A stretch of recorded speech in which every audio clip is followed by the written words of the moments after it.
I'm a full tank, but I can't be CC'd. They have to send literally 4 to 5 people at this point to try and stop the 4-kill Mundo. So I wasn't even reliant on getting kills. I just had to stay consistent in the game. I think we showcased everything on how to play here. I'm Nathan Mott from We Teach League, and I've been coaching League of Legends for over 5 years. Today, I sit down with Alois, who has single-handedly tripled the pick rate of Mundo in solo queue in just a matter of weeks. In this video, Alois reveals how he gets over 9 CS per minute basically every game, his tactics to survive in the lane phase, and how he executes his famous push strategy. If you're a fan of Alois or you've been watching his stream and you want to know how he does it, this is a video you do not want to miss. Alois, let's start off with your build on Mundo. What sort of stats you're building? How does that align with your champ identity? What I like to do, Alois, is sort of start with pick a game, tell me the score, and let's just look at the build path. So what game here do you think is like more of a standard cookie cutter sort of build that you're going? Yeah, let's look at the one you're hovering over right now. So the 6-4 to 6-1. I think this is an interesting 6-4, game. 6. Yeah, let's take so a look, yeah. There is a common pattern you see in my gameplay. So I'll always be rushing D-Shoot as my starting item into a Warmogs first. However, the path that you chose for Warmogs, it's not just Warmogs instantly. What you actually do is you're going to go 3 Giants Belt first. And there's only 2 Giants Belt in the build path towards Warmogs, but this is consciously. And then you finish the Warmogs afterwards. So you always prioritize Ruby Crystals, and then Giant's Belt. Actually, Giant Belt are the highest priority, then Ruby Crystals. And so, for example, the build path that you have into Warmogs is 2 Giant's Belt and a Crystalline Bracer. It's like the 800 gold item that also gives you the regeneration beat. And the goal is that you hard prioritize Ruby's first, Giant's Belt, Ruby, and then you finish the Warmogs. And that is because after finishing your Warmogs, you actually need an additional health. So 1 Giant's Belt in total to get the Warmogs passive to roll. So it's more efficient to just sit on Giant's Belt and just stack a lot of health, which makes you very durable in lane and gives you damage. And then you go into Warmogs. I see. And so then you're getting an extra Giant's Belt. That's the secret strategy. It's not so yeah. So you're also Warmogs builds out of 2 Giant's Belts, but you have 3. That's your secret strategy. I see. And it's all about like, hitting that threshold for the Warmogs heart passive. Mm-hmm. Okay. And what does Heartsteel build out of? How many Giant's Belts? 2 as well. 2 as well. Okay, got it. So you have that one, and then you build Heartsteel. Okay, cool. Right. So the additional Giant's Belt that you get just always goes into Heartsteel afterwards. And so the question I get asked the most, and I think it's really good to answer it at the start maybe already too, it's why do you go Warmogs first over Heartsteel first? Because you could start stacking your Heartsteel faster. And very often, and even Broken Blade did this wrong in LEC, he went Heartsteel into Warmogs. But there's a faulty mindset in this. Because Heartsteel spikes at just 3,000 gold, which is correct. And if you go for Warmogs, you need 4,000 gold to get the spike to work efficiently. So you need an extra 1,000 gold. However, if you compare the two, once you finish your Heartsteel spike, you're still a very limited champion. You actually cannot really progress. You can't farm jungle camps. You can't really look to trade efficiently, simply because after taking a trade, Mundo and half HP is just kind of, has to back off. You can only play around your ult cooldown. Whereas if you play with Warmogs, so you need an additional 1,000 gold. Once you hit the Warmog spike, you never have to worry about any resources, neither health or mana, and you can start limit testing and taking plates under people's nose with little to no counterplay, because they will chunk you for half your health, you waddle away, you wait for the next wave, you heal back to full HP. Same with jungle camps. So that's why I always go Warmogs first, 100% of the time, no exception. I see, and you wouldn't be able to do that whole go plate strategy, heal back up if your Warmogs would be delayed too long if you go Heartsteel first. Is that so? That's why. I also right. Yeah, if you go Heartsteel into Warmogs, it will take you longer to get to that Warmogs, as you state, and the health that you get doesn't outvalue the amount of pressure you have on the map. Simply by having the Warmogs passive, right? So that counts for plates, but that also counts for jungle camps, just taking sideways with tempo too, because let's say I'm side laning against like a mage, like a Victor or an Azir, I can just take the wave into their face and always have priority. That also leads me to get tempo to jungle camps, and all they can really do is just receive, because even if they poke me, I just heal back up. So here has the game time here. So you're hitting the Warmogs threshold when? Around what time in the game time? Benchmark, if you farm very efficiently and you get no plates, no kills, it's about minute 14. That's a late Warmogs. You get plates, you get any kill, you get any form of acceleration, any timer before 14, so that's before the plates drop, you will become unstoppable. You'll be a monster. So Mundo with just 1 kill, or Mundo with just 2 to 3 plates in the lane, just starts being unstoppable. And then when you get the Warmogs before the plates drop, that's where you can take over the game. Yeah, so that makes so much sense because I'm looking at the time here, Alois, and yeah, if you were to get Heartsteel first, Warmog's the lane phase is over by 18 minutes. It's long gone. So Yes. you can't do that strategy, right? Like the first tower would be gone by this point. I see. Okay, that technology makes a lot of sense. Very cool. And really fascinating. So pro players don't even know about this. No, Broken Blade. So he did 2 mistakes. First things first, he went for Heartsteel first. It was in the LEC finals in the last game. I made like a kind of a meme around it too. But basically, what he did is he built Heartsteel, and he did the Giants build first recall, and then he got the Crystalline Brace with the 800 gold component. And so just for baseline, W Ruby Crystal, that's also 800 gold, would grant him 300 health, and that is just more valuable in terms of his stats and like the way his kit functions than the Crystalline Bracer. And yeah, I would argue that Warmog's first is correct 100% of the time. However, this is also my opinion, right? There's another Mundo main. His name is Briefcase Man. He's always been a very high elo Mundo main. He will sometimes still go Heartsteel first too. I humbly disagree. I love it. Okay, so in terms of your core build, so you're doing this every single game, no matter what. Yes. Your first 2 items. Yeah. Boots, Swifties, every single game. Swifties is the best because let's say 80% of the games, because Swifty boots are so imperative in the regards that slows is the only CC that counters Mundo, because your passive blocks any form of knockups, any form of hard CC. So slows is the most annoying CC to deal with. Therefore, boots of swiftness is just a logical answer. The only boots that I will sometimes opt for instead is tabis, when they have like so many champions. Yeah. With just auto attack damage. For example, that game, Mal was never really a threat to me, and I just needed tabis against their top side. It's about 80% of games. I'm scrolling down here. There's another one I saw here. You're against the Vlad and you built. Yeah, this game. Wait, is that a Vlad top? No, it was a Kane top. Oh, Kane top, I say. And I say Pike, Rengar, Kane. Yeah, that makes sense. You're going you really value the steel caps there. Yeah. Okay.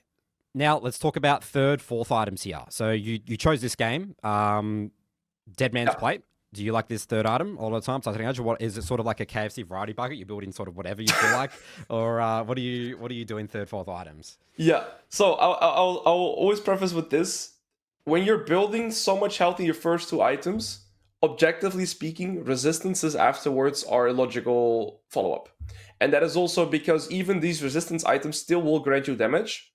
And so Warmog's Heartsteel, and then either Dead Man's Plate and or Spirit Visage. So those 4 items combined are objectively the best 4 items to have on Mundo, because then you have resistance against every damage profile. You will still have 300 AD baseline with those 4 items. And at level 16, you will be unstoppable. They cannot kill you. You can kill any target. And so by default, it is extremely strong. But sometimes, if I want to make a clip, I'll go for Titanic Hydra. Not only for clip, but we'll get there. There's also games where... So that's the first variety, right? You go for a more tank-oriented game. This game, the reason I was able to go Dead Man's Plate 3rd is because if you take a look at their damage profile, it's full AD with the exception of Zillion. So after Dead Man's Plate, I actually didn't need Magic Resist. I didn't feel the need to get Spirit Visage. And so I went with a Titanic Hydra because they actually have 5 squishy champions. And Quinn, if she gap closes into me once or any of them, I can actually one-shot them with the Titanic Hydra 4th. Usually what I do is I would get Heartsteel, Dead Man's Plate, or Spirit Visage, and then I just get the other one afterwards. And then 5th item would be my Titanic Hydra. This game, since I didn't need the Spirit Visage or the Magic Resist, I could just go Titanic Hydra 4th.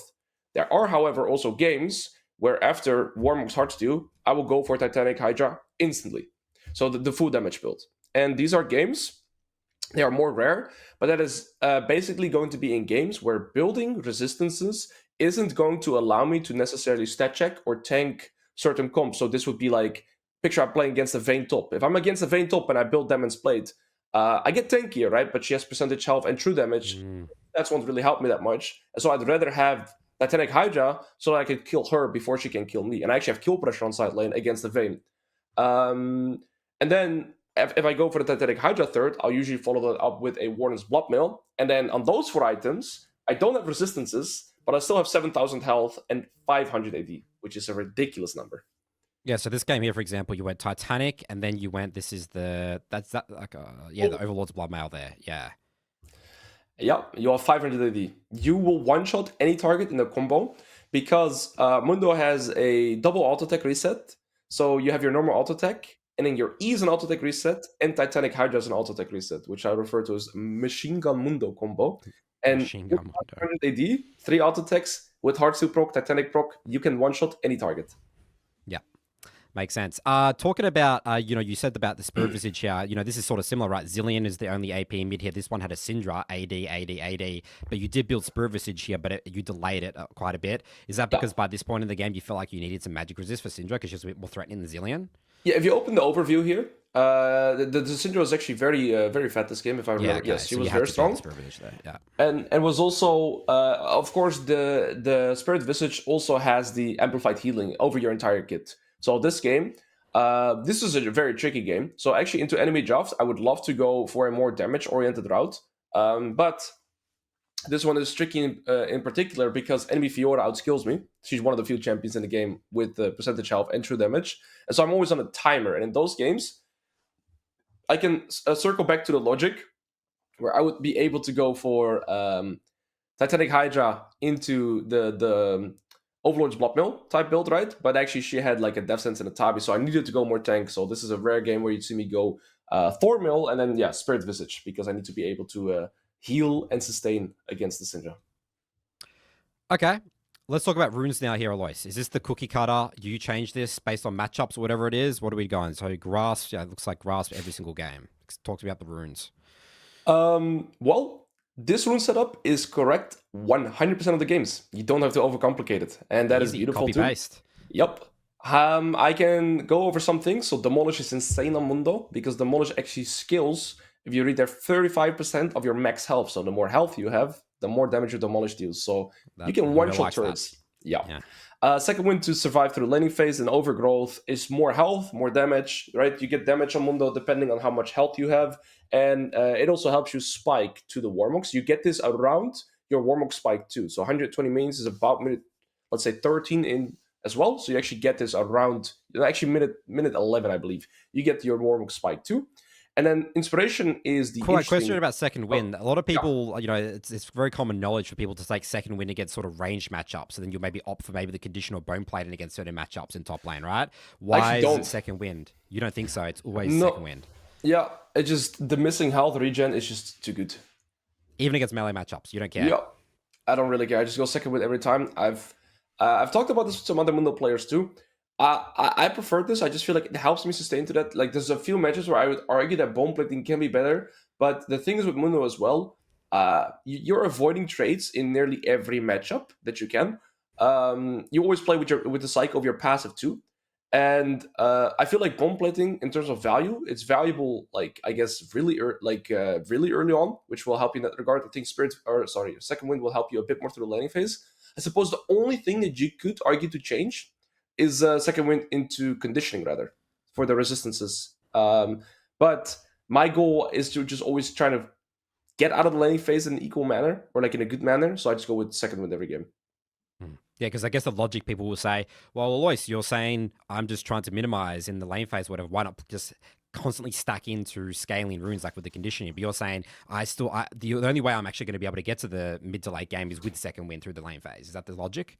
Yes, in most matchup. I guess if you play, say, against maybe like a Nasus or like a Kill, actually against Kill, I'll go second wind every time. Against Nasus, I can see the conditioning being more valuable.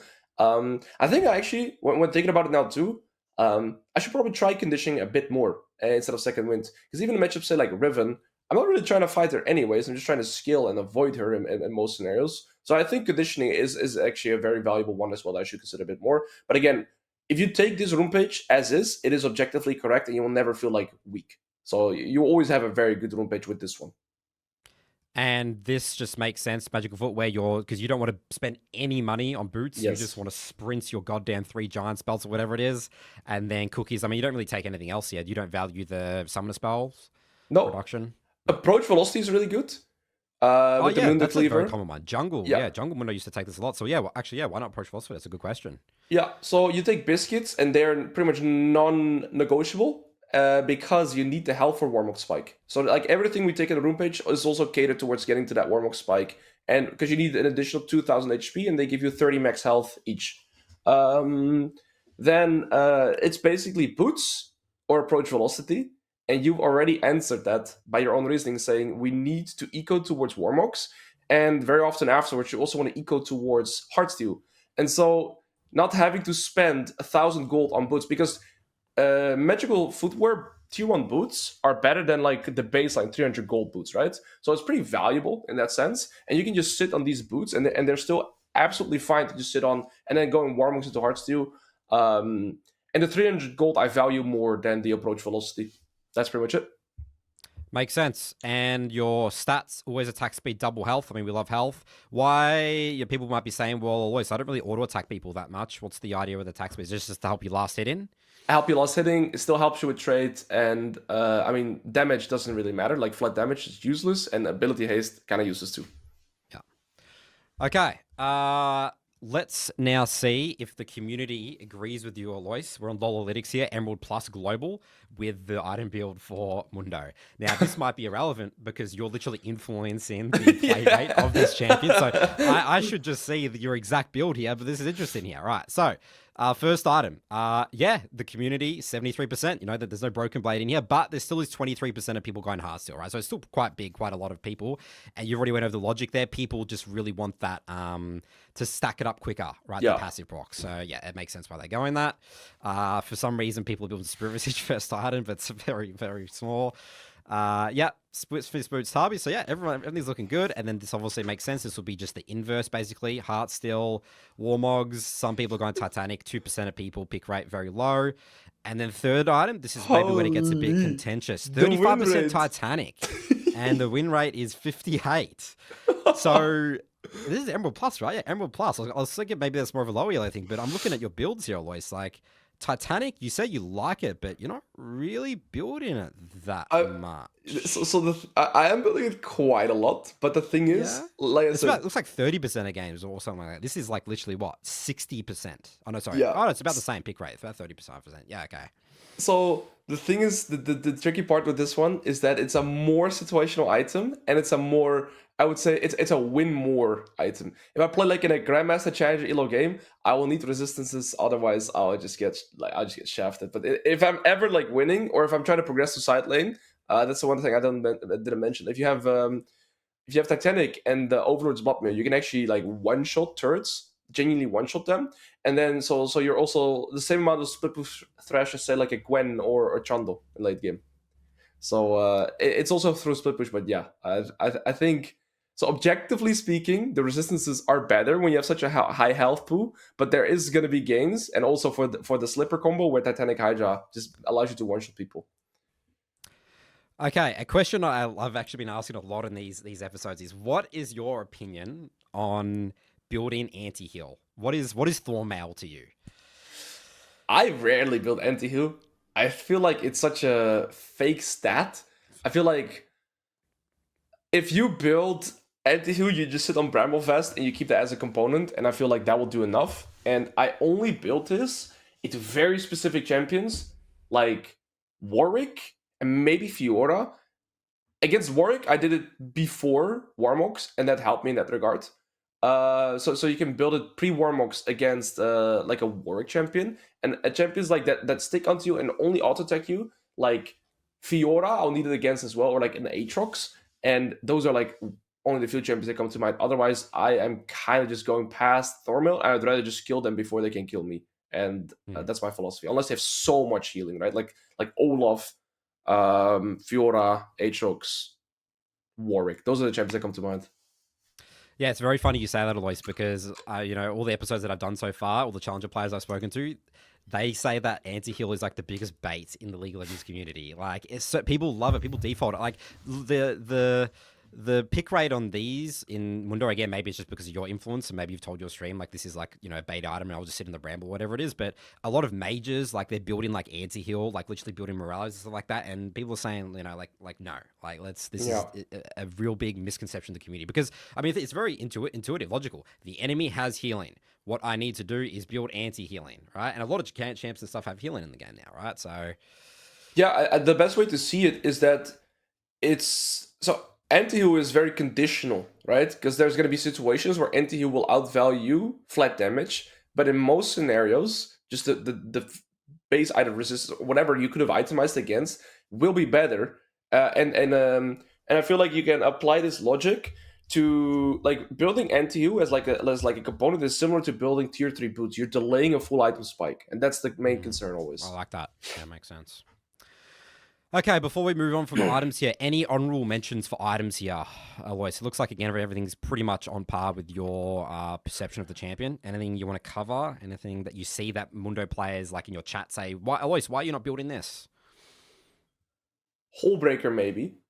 Hullbreaker is a situational item, and the problem is Hullbreaker used to be really good on Mundo. Now it's not, because the thing is, Hullbreaker only works on champions that auto attack a lot, like Aurelia, maybe Yorick type champions.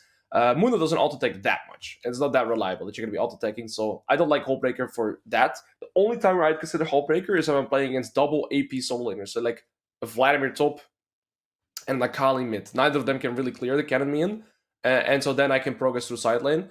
But it's an insane situational item. And then another one is Randuin's against multiple layers of crit. Say like a Kindred jungle and a Yone top and I don't know, anything with crit 80 carry like a Jhin. I've had multiple games like that, so then of course you will need the Randuin's. I think Jackshow last is an item I considered. So instead of going the Titanic Hydra last, I go Jackshow last. Feels really good too. You're genuinely unkillable for like 20 seconds. Past that, I think I've covered literally every item. Okay, last thing before we move into the practice tool now, skill order, Alois. Is this also copy and paste just like your runes? We go Q, E, W? Yeah, so 3 points Q, full maxi. Pretty much every game. Easy.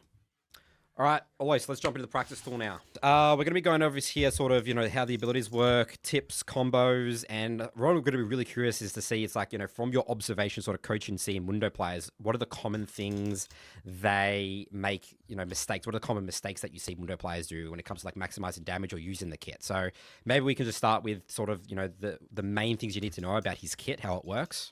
Yeah. Okay, so I'll start off with explaining the abilities a little bit. Passive is very simplistic. Whenever you get immobilized, you'll lose health. If you pick it up, you'll get your health back and you get the cooldown back. And the cooldown scales with level. So early game, it's a very long cooldown. It's like 60 seconds level 1, but you see level 6 is already 42 seconds. 42, yeah. Yeah. And at level 15, if it drops and you pick it up again, you instantly have it again because it also refunds. So that's pretty much it. Now your Q, the most crucial thing to know about your Q is that it actually costs health to throw. Level 1 it's 50, then level 2 it's 60, then 70, and stacks up like that. And if you throw your cleaver, it's costs 70 health flat. If you hit a champion, you get it back entirely. If you hit a minion, you get it half back, and if you miss it on anything, you lose 70 health. So you actually have to be a bit more cautious with the amount of times you throw your Q, unless you're hitting minions and or champions, because if you miss it, it's very costly. Would you say that Q usage is hitting Qs, especially during the lane phase, it sounds, is that a massive part of Champ Mastery? Did you really focus on hitting Qs with Mundo? Is that how you level up on your Mundo? Yes, like your kit is very limited in terms of ultimately the amount of trades that you can do. And so the main things that I look for is how to utilize your passive, how to utilize your Q, of course, the amount of times you're going to be hitting your Q, and then crucially, it's actually the W that will probably matter the most. And this is also, I would say, if you compare it to Garen, W timing is very important on Garen. On Mundo, it's the exact same. And the W is a pretty hard one to explain, and this is actually the one that I struggle the most with. So the same guy I mentioned earlier, Briefcase Man, he told me the way I'm utilizing my W on Mundo is absolutely grief. So my first 20 to 30 games of Mundo, I didn't know how to use it even. Yeah, okay. Yeah, honestly, I don't even know how to probably use this. So how did you think it was used, and how does Briefcase Man tell you how to use it? if you read this ability, it's a very tricky one. So there's multiple layers to this ability. So the first thing is, when you use your W, it actually costs you 8% of your current health. Actually, I have health toggling. So here, if you see, it actually costs me quite a bit of health if I use it at full HP, right? So the higher you are, the more it will cost you to utilize as well. Now, when you read this, is basically when you use W, you cast it, and you will start dealing damage around you. And then the second line is, additionally, he stores 84% of damage taken for the first 0.75 seconds and 25% for the remaining duration as gray health. And then you can recast it as well. So there's two parts there. So it's sort of like a hybrid Vladimir W in a way as well. In a way, yes. So there's two ways to utilize Mundo W. I'm going to showcase you with a turret shot. So basically, you need to cast your W just about where you're going to receive a blunt force of damage. So for example, if a Gragas is going to combo you, you need to W just when he like lands his EWQ, like at the exact same time, because you have only 0.75 seconds to react to incoming damage. So I always try to look for a matchup where is he going to be dealing the most damage, and that's where you have to time your W with. So for example, against Aatrox, it's his Q3. Very, very easy to spot. But remember how I said earlier that when you use your passive, you also lose current health. So for example, when I play against Riven, if she's going to Q3 onto me or W onto me, I will lose my passive because of the CC, and then I can also stack up in my W healing. So look, when I W here like this and I take the third shot, I W, you see it stacks up for 84%. However, if I use my W earlier, you see the gray health is very small. Oh, it's nothing. Yeah. Wow. Okay. Yeah. So it seems like really champion knowledge and understanding where their damage comes from and timing. I mean, what do you have? 0.75 seconds. That's so short. So that's a very massive, short. So, people say that this champ is no skill always. That's a massive skill. That's yeah. This is the biggest skill in Mundo, actually. And then there's the second part to the recast. So if you recast it on a champion, you'll actually restore 100% of gray health. If you just restore it naturally, so like not hitting a champion, you'll only restore 50% of gray health. So if I put a target dummy basically next to me here as well, right? So if I do the W timing correctly here, I W here, and then I W, you see I heal for full. And if I say just W like this, and I recharge it here, I only heal for 50%. So the qualities you're looking for when training on Mundo is, again, your W usage paired with your passive usage, because you lose health when you lose your passive, and you kind of want to try and find timers that when you're about to receive a lot of damage, you have 0.75 seconds to react with your W accordingly, and if possible, you want to try and recast it onto your opponent as well. So very often, actually, you're tapping your W and you're instantly tapping it again when you're still in the trade, and sometimes you can just get a trade opportunity. For example, Jax is a great opportunity. He jumps up to me with QE and then W, uses it all in like a second, and then his E takes away my passive too. I heal back to full HP, and I trade half as his health. And so the thing is, the beautiful part about playing Mundo is a lot of people don't know how his W works. A lot of top players don't. Even Grandmaster Challenger top players, I didn't know for a very long time. So there's a very big like knowledge thing here too on how Mundo W works, and that's where I guess the real magic happens in terms of trading. Okay, there you go. There's this champ is high skill cap. Now we're seeing it firsthand. Yes, sir. So, what about E then? Is that just auto attack E? People just need to learn to auto attack E? Or yeah, it's E? Yeah. So there's two parts to the E. If you read this, there's a passive. Mundo gets 23 attack damage, and the way that works is based on the health that you have in the bottom line. You get health into attack damage conversion. So the only skill really here is that you need to learn to. Mundo's base AD is extremely low. I think it's 61, but level 1, if you select E, you get 15 AD extra. So there's actually matchups where you could start E over Q. But maybe we can talk about that later too. And then lastly, yeah, it's just understanding that your E is an auto-attack reset like this. So you can utilize that as an auto-attack reset. And then lastly, if you kill a target, so let me just quickly kill the Scuttle right here. It will actually fly it through like this as well. So you can hit backline targets. Oh, I missed it. But it will fly through and then hit additional targets too. Okay. We'll probably say that in the lane phase example, but I assume that's really important for like positioning yourself as a trading tool. You want to like position yourself to hit them at the perfect time, the enemy champion. That's an important thing. Okay. Absolutely. And then lastly about your ult, there's two parts to know about your ult as well. Basically, when Mundo ults, he gains 15% of his missing health as max health during the ult duration. And then you also have the movement speed and the max health healing. Really important to note, First Mundo ult, kind of useless. Second ult, already way better because you're going to be healing more and you get more movement speed. And additionally, the max health. And then rank 16 is really big. And a lot of people don't know this because if you read the bottom line on the Mundo 20, ult, 40, 60. Yes. And then you also have the line at rank 3.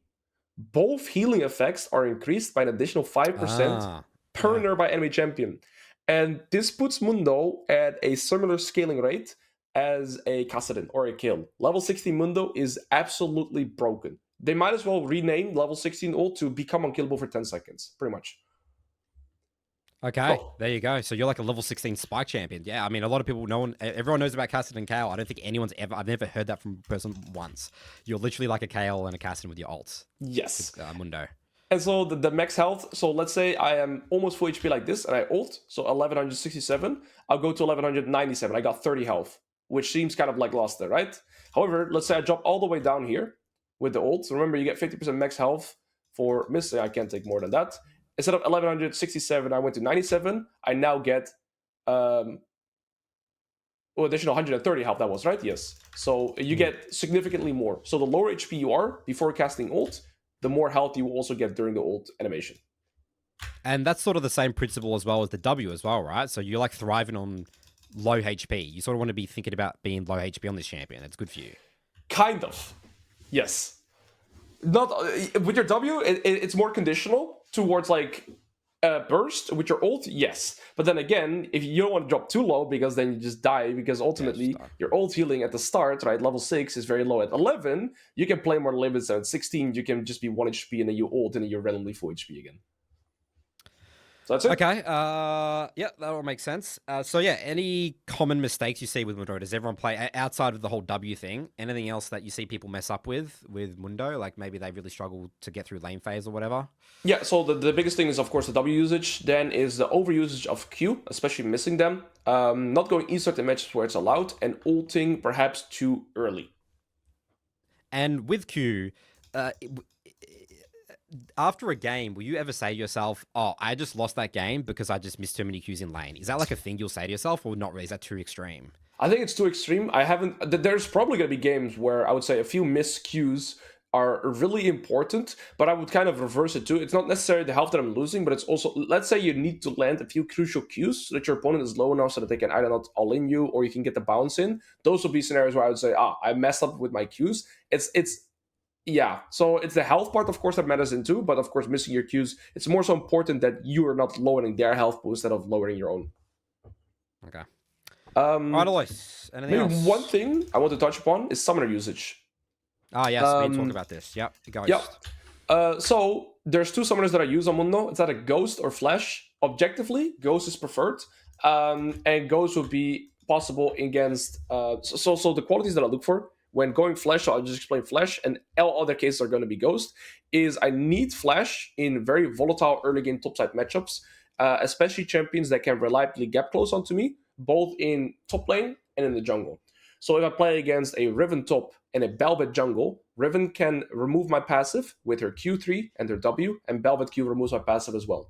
And I simply need Flash, because otherwise if they flash on top of me, I have no means to escape. Now let's say I play against a Shen top. Shen only has one way to remove my passive, but they have a Kindred jungle. Then the Kindred jungle cannot remove my passive. It's Ghost, because there's only one form of CC that I have to worry about. And let's say it's Fiora and Kindred. Neither of them can remove my passive. I'm taking Ghost every time.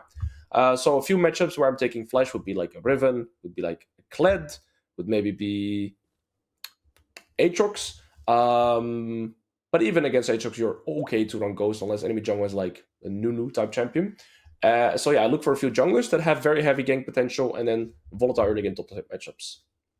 If you do a percentage of games, I think, I remember if you match history, you're going Ghost bot maybe 80% of the time? Yeah, it's like 80, even 90% of the time, would you say?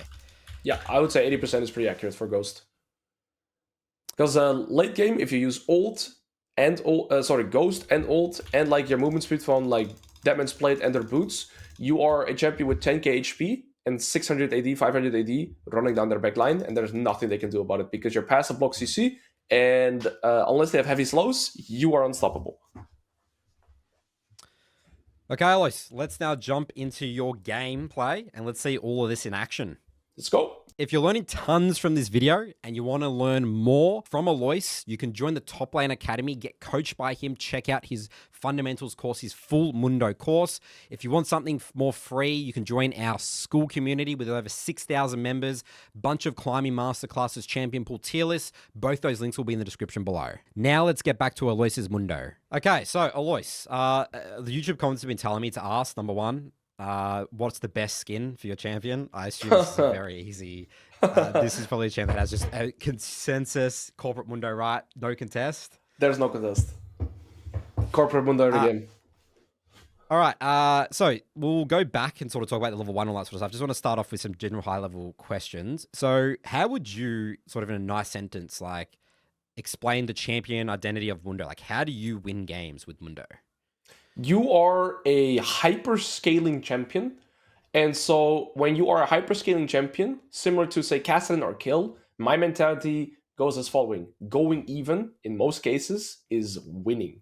Because you outskill 80% of the champions in the game, unless they have like percentage health and or true damage. I would say that's like the best way to summarize it instantly. And do you view yourself as a tank? You're a tank champion. Is that the category you put? I would count myself more as like a juggernaut bruiser. And so there's a really big thing. A tank player plays to facilitate his team. As Mundo, I play extremely selfish. I need gold, I need resources, I need EXP.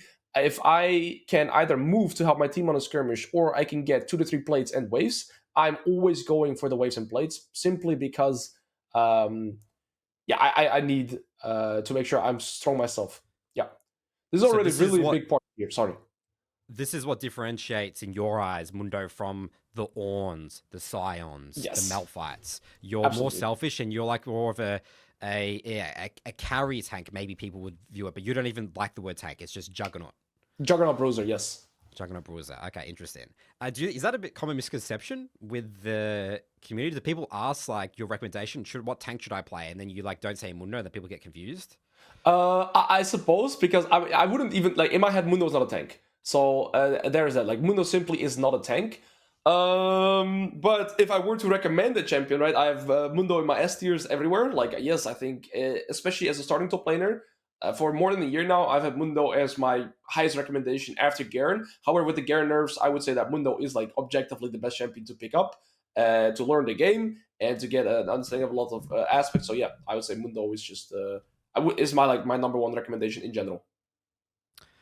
Okay, let's get into the game now. So, first things first, what are you thinking about the moment you load into a game? You know, do you look at team comps? Do you only care about the matchup?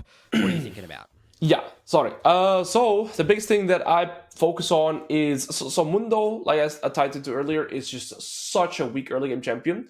And so, the biggest thing to look out for as Mundo is to ensure you're not getting zoned from the first 3 minions worth of EXP, and you don't make your level 1 volatile. And a lot of top laners can try to cheese you, say like a Jax, Darius, Riven type champions. And if we take a look at enemy Jax setup, he's playing with Flash Ignite and Lethal Tempo, which is arguably the most aggressive setup Jax can play, right? He could also go for like, the standard Grasp, Flash, Teleport, D-Shoot, but this guy is playing with Lethal Tempo, Flash Ignite, D-Blade. So same champion, completely different early game here.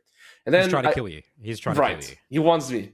And then what I'm also looking at is the jungle 2v2. So actually both jungles are relatively strong in the early game in terms of gank potential.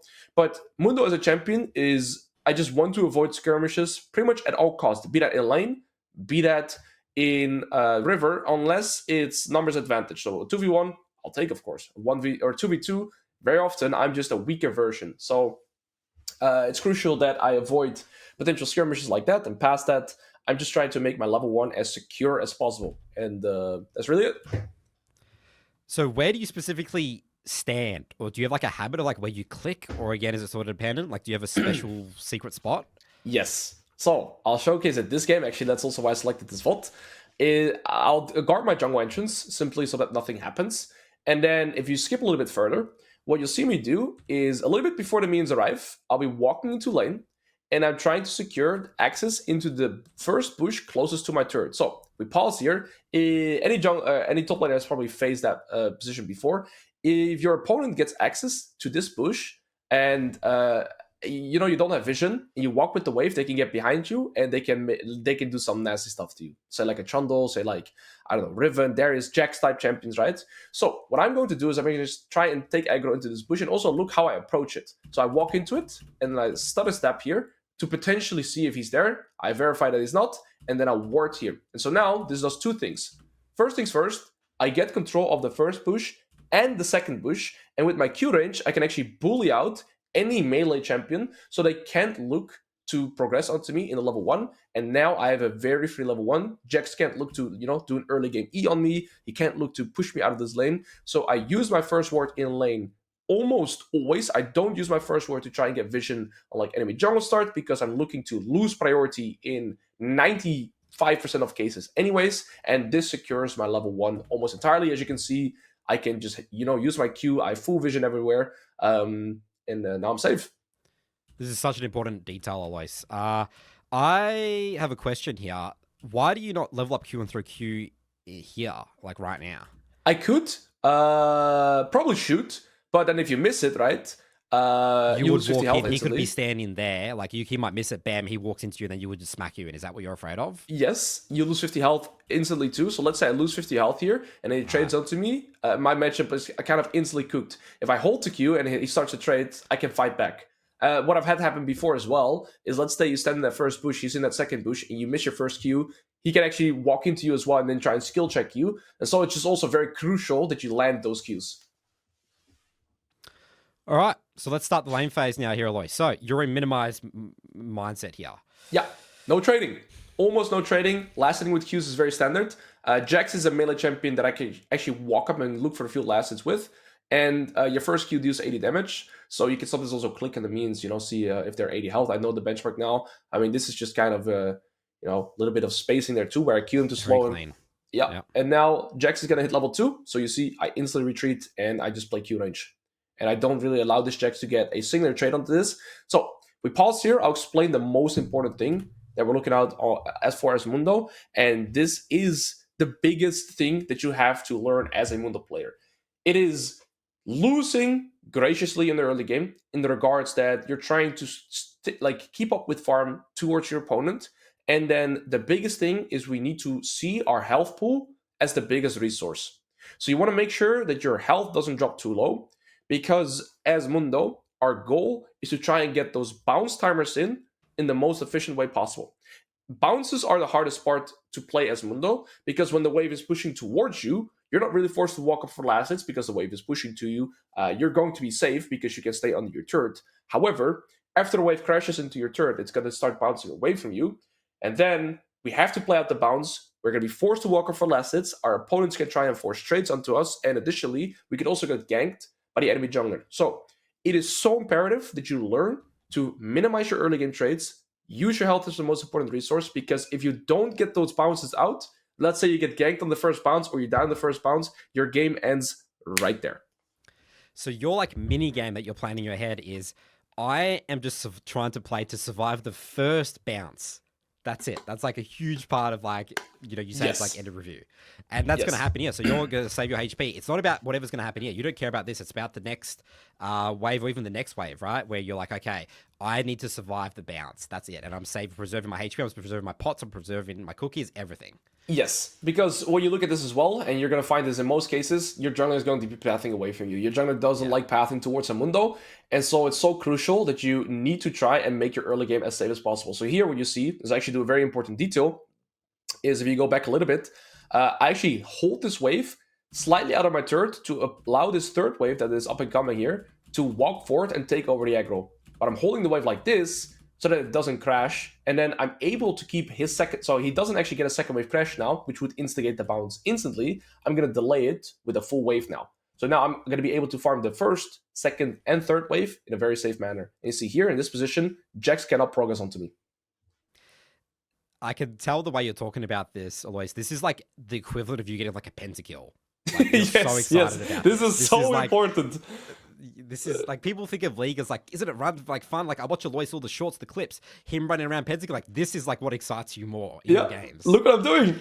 So boring. Farm wave number 4 as well. Yeah.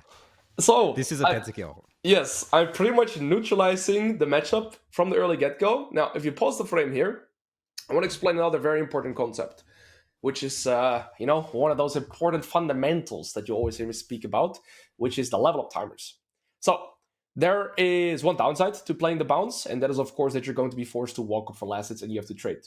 The one benefit to playing a bounce is that, realistically speaking, the wave is always going to be closer to your side, allowing you to very often get into a position where you can get your level up faster than your opponent because you get access to the wave in a more easier manner.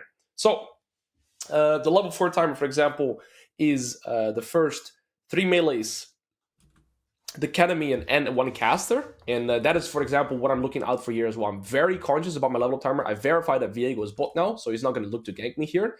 And crucially, right, we're talking about resets here too. Jax is playing with Flash Ignite. He needs to try and kill me here. And crucially, that E usage there, look at how I position myself with the E usage. I make sure I hit all the minions and him as well. So I'm trying to soften up the entire wave here. Now I'm into bounce state. All that's going through my head here is I want to try and get this bounce in. But here, I'm going to hit my level 4 and I'm fishing for a trade. And he jumps onto me. So I cut out. Look at my W usage. Look at that I great. recast That's it. beautiful W usage, yeah. I recast it onto him. I'm level 4. Game over. Dude, you solo killed a Jax with Flash Ignite. That's his end of review. That's crazy. Completely. He lost his mind. You know, this is a high-elo player, right? This is a GM game, right? So yeah, he's actually he's on the master. He's a challenger player, and he's jungle duo too. Yeah, literally losing his mind. He's like, this is like he's just given up. He can't play this rune setup against you. Nope. And so there's a lot of detailing here, right? So first things first, it's the level up that allowed me to be in this position.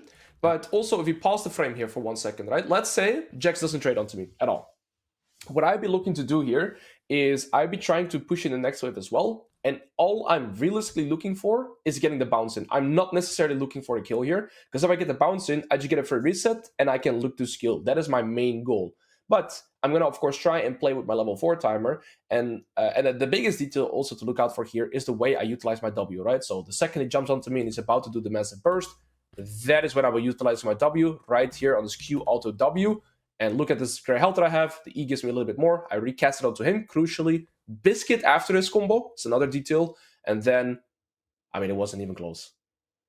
So now, I'm saying in my head, game looks over for me here. I get the first bounce in, which is the one thing I'm always looking for. And, so now we're just in a really, really good spot. Okay, I'm going to greed a little bit here for the plate, because I knew Jax is playing Flash Ignite, so it doesn't TP back, and Viego have bot. And so, crucial window here. I have 1200 gold.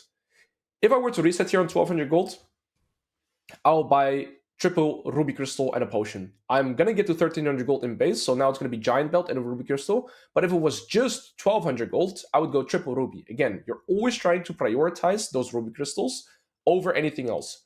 But now, because I have 1300, it's giant belt plus a ruby crystal. And so now, is that triple ruby? Is that the most common base that you have, like in an average standard game? What is the standard ideal first base for people? 900 giant's belt. Like just a giant's belt, so it'll just be giant's belt. Giant's belt flat out, or triple ruby, or 1300, which is giants plus ruby. Exactly. You always try to get to ruby crystals and giant's belt. Also, crucially, I don't TP here, and that is with the idea that one way to kind of cheat a bounce is by having your teleport. So throughout the laning phase, all I'm thinking about is, so long as I can get my free resets, I will always be in a fine spot.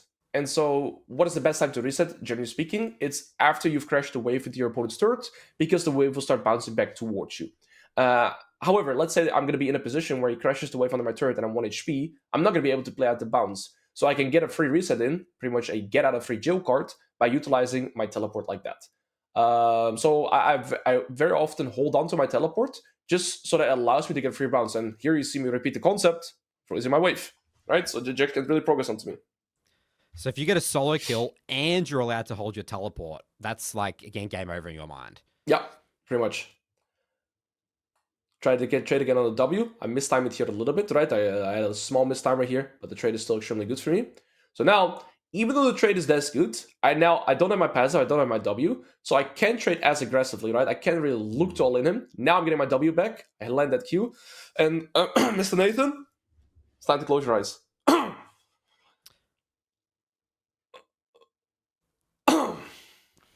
Okay, what's the mistake there, Elise? What's the mindset? Is that the mindset again? You're playing for kills. You're trying to ego on this guy rather than playing the small wins mindset.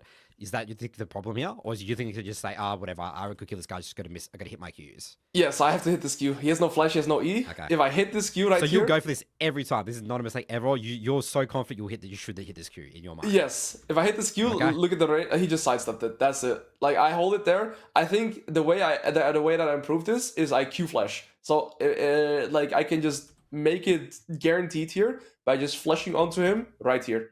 W flash auto E. I don't even need to Q. But because I lead with the Q, now it's hard. He should be dead there 100% of the time. Yeah. Disaster. Yeah. Absolute disaster. But it's okay because it does one thing. It allows me to get the bounce in. I've also could have done that without utilizing my flash, but it does lead into the bounce, which is always the thing that I'm looking for, right? So, I don't get the kill, but I still make sure to get the wave in. I'm going to get another plate. He's going to lose the entire wave. So it's still, in terms of, say, golden XP, it's still the equivalent to a kill. And here I opt to not go for the proxy because I'm simply too weak in the early game. So 700 gold reset. I could opt for Ruby Crystal and Regiv Beat, right? But however, what you see me do, again, is I'm stacking those Giants belts. I really... Oh. What are you doing, Alois? You dirty enter. I would have gone Giants belt there. No, Alois. So what do you think? I mean, you must have had a thought process here, Alois. What's the thought process? Or you just didn't even look at your gold, maybe? Or this is straight up incorrect? Trying to think here, right? So Giants belt would grant me 350 HP. Now I only have 150 HP and a Regiv Beat. So... Yeah, just Giants belt then, right? Yeah. I inted. Okay, there you go. Maybe maybe we can say as an excuse you're looking at your Twitch chat or something like that. Yes, absolutely, I was. And I was thinking to teleport back because I missed a mean, and if I miss more, I'd start getting bullied and stuff. Yeah, there you go, dudes. You actually, that's the complexity of League, mental stack. Thank you, Nathan. Thank you for making me feel better.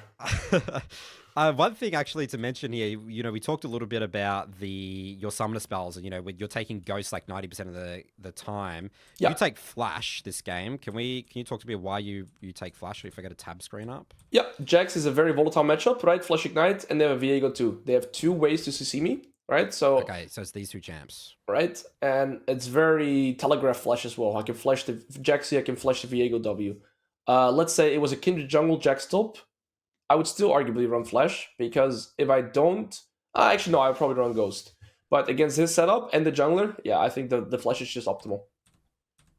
Otherwise, it's like impossible to play out the first bounce. They will just like, Viego plus Jax gank, I'm such a free target for them too, right? Mentally too, if they load into the game and they see me having Ghost against Jax Viego, the amount of times that I'll get ganked there is very high. Okay, so now I can kind of cheat the priority because I'm level 6 to level 5, so... I can just get these waves in every time, and I'm always relatively satisfied with that. My jungler is also topside, right, so there's not really a threat. The other Q usage, it's a very interesting one. You almost never throw the Q into like a straight line there. You always try and like guess what side they're going towards. And so instead of straight line, yes, I'm throwing it right. And unless they're sidestepping, let's say you're in front of them, they're going left, right. Those are the times where you throw center. When they're running in a straight line like this, pretty much throw it at a side angle. If they're already jiggling, then throw it center. I like the principle. Yeah. And then I try to throw my Qs when they go for the last hits, right? So just about when they go for the last hits, that's where I try to time my Qs with. And again, here, the W usage, I mistimed it here, unfortunately, but it's still an okay trade. And like, I mistimed my W, and I didn't recast it onto him. There's a world there where I time it correctly, and I'm actually still full HP. So this is actually one of the best matchups, I would say, then to like showcase how to utilize the W properly too. Okay. Yeah, the Jax trading patterns are really obvious. So yeah, this is great. Yeah, I'll leave my ward here to see what he's gonna do. I recall because I have enough for Giant's belt. I'll be as strong. Oh, I guess I thought he was freezing. Maybe I still believe I should take my reset there because Grubs is about to spawn. I get an additional Giant's belt and I just reset there, but it's okay. I can because he uses abilities. I'm still very free here too. There's pretty much nothing this Jax is able to do onto me in terms of 1v1. I'm always a level up, and pretty much the only thing that I have to avoid is making this matchup more volatile because I'll be outscaling too. And then he jumps onto me, and I'm like, oh, he's dead. No. And I can be angry at myself. I didn't even get the cannon. It's a really good roam by Nami, and I could have seen this coming somewhat because enemy bot lane had prio, and it's grab timer. Supports tend to roam on those timers, right? They had the bot wave pushed in. And I just skipped a step here. It's just a little bit too greedy. And so, in the wise words of Mr. Nathan, I was probably looking at Twitch chat. Probably answering Just something like here. overwhelmed. Yeah. Okay. Major But setback. overall, you're still not that stressed yet. You've survived the lane phase. You survived all the bounce backs. You can die a little bit as Mundo. Again, no one's going to run around perfect storylines, right? They're going to die like this. Yeah. Even Alois, the Mundo legend himself, dies like this. So we're still chilling here, right? Yes, it's because I still have a CS lead, and I'm still fine, but this greatly delays me. The way I put this is I'm back to square one. I'm back to even. So now it's going to be harder for me to look for priority. My ult is a very high cooldown. That's one thing that I didn't mention. Your ult actually doesn't scale in terms with levels in terms of cooldown. So it stays 2 minutes. It's 2 minutes now. It will keep 2 minutes the entire game because it's such a broken ultimate. So now I'm just looking to kind of neutralize wave states continuously until I have my Warmogs. That's really it. If I can get a plate, that's massive, right? Remember, we're trying to get plates and kills to speed up our progression to Warmogs. But other than that, I'm not looking to make this matchup volatile at all anymore. I just know that I would skill most of our champions, and I'm just trying to keep poke. So again, when they go for last hits, that's when you're trying to hit it. So, what about proxying, Alois? Do you proxy this champion? Yes. It's just very, very situational. You need tempo first, and then you kind of need to know what enemy jungle is as well. Unless you do a good death, I think this game, I'm not going to be able to proxy that much. And that's because you lost a lot of tempo from that death. Yes. And I kind of would need my ult. So very often what I do is I'll proxy, but then I utilize my ult as well. And so you just use your ult to tempo and set up a 3D set. That's kind of the mindset. It's pretty uncommon to look to actively proxy on Mundo though. So yeah, back to kind of just free scaling. I have Heartsteel in base realistically, right? So I could get the temporal spike to get my Heartsteel right now, but I still hard value getting the Warmogs over the Heartsteel. Right? Normally I could recall right now and get the Heartsteel, so it is an objectively faster spike, but it wouldn't really help me that much. Yeah, it's not like you're running around impacting the map or anything anyway. It doesn't matter. You're still just lane phase. Yeah. Exactly. Yeah, I mean, the logic sounds very sound. I think it makes sense. The whole Warmogs first. Yeah. Jax actually has skill pressure onto me on this HP. That's why I'm paying for some assistance. I'm more so scared of the Viego here. I should predict that he's in that position. And so now after hitting that Q, I feel like, okay, my entire job here is to try and just neutralize the wave. I'm very scared of a potential Viego gank here because I know my jungler is a bot side that I don't know theirs. So Talia is going to hover me, and now I feel a little bit safer to walk up. And the Jax walks back, so I feel like, okay, now I'm looking to maybe get an additional plate, enter another wave.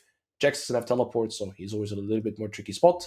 And now I feel pretty safe. Like now I feel like, okay, I've gotten, 2 resets in now. One of them being a death 2.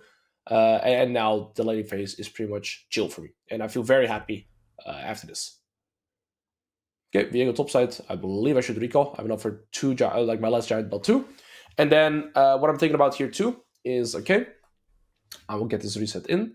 And now I can walk back. And my teleport is going to come up very soon. So here I just go Warmogs and a Ruby. And then now I just need either one more Ruby or Giant Spell, and I'll have the passive. So I have my teleport coming up soon. I'm just going to farm. And then once I have Warmogs, I mean, the rest is kind of history. All right, so we can sort of skip over here a little bit here because we're, again, just going to start Awkward. Activating our Warmog's passive strategy. All right, so now Jax has his items, I have these items, and this is where, I'll teleport. I'll pretty much, the reason I'll tap here is because I have to put it on the push song, very important. And now, I'm willing to trade as much health every time as I want, because every trade I do, say this one, right? I lose half my health, he loses half his health, and I will emote because I'm going back to full HP, and he's not. And so this is where the gameplay kind of turns into very much easy mode, and you switch around your gameplay entirely. You see, I heal back to full HP, I don't have to worry about health or mana, and Jax is half HP, and he has mana cost as well. So I'm just outsustaining him every time. And also, with 5 points in your E here, you see my E one-shots the casters. Yeah, that's a lot. So I can send on his nose now and take this plate. Pretty much no punishment. 1.5 plates there. And every time I'm making this volatile, the one thing I'm looking out for, though, is my ultimate usage. So here, I went a little bit too deep. I gave him a little too little, like I pretty much didn't respect him enough. And so if you circle back here a little bit, there's one important concept that I talk about. It's that your ult is a get out of free jail card too that I try to hold as much as I can. However, here I'm just forced to use it and I have to flash as well, otherwise he kills me. So usually Ghost is one way to escape, and ult is one way to escape. And basically, you're trying to push your limits as much as you can and trade equal health without having to use your ult. Here, unfortunately, I had to, because otherwise I'm just dead, right? But I'm still making use of the Warmog passive here afterwards. But so long as you have your ult, right, you can always kind of push as much as you want. There is no downside. Once you lose it, enter your flash. So now I'm just useless for 1.5 minutes because I'm so susceptible to any kind of punishment. But I do end up getting 2 plates, and you see very clearly here that if I would have just had Heartsteel here, I would not really be able to progress onto this Jax the way I am right now. Right, as you got 2 plates, he's running out of health and mana, and eventually there's going to be a breaking point where he has to recall. I keep pushing, and I'm going to get his food turret with pretty much little to no counterplay. I guess the way you could say the analogy, you sort of feel naked without your ult. Yes. Very vulnerable. Yes.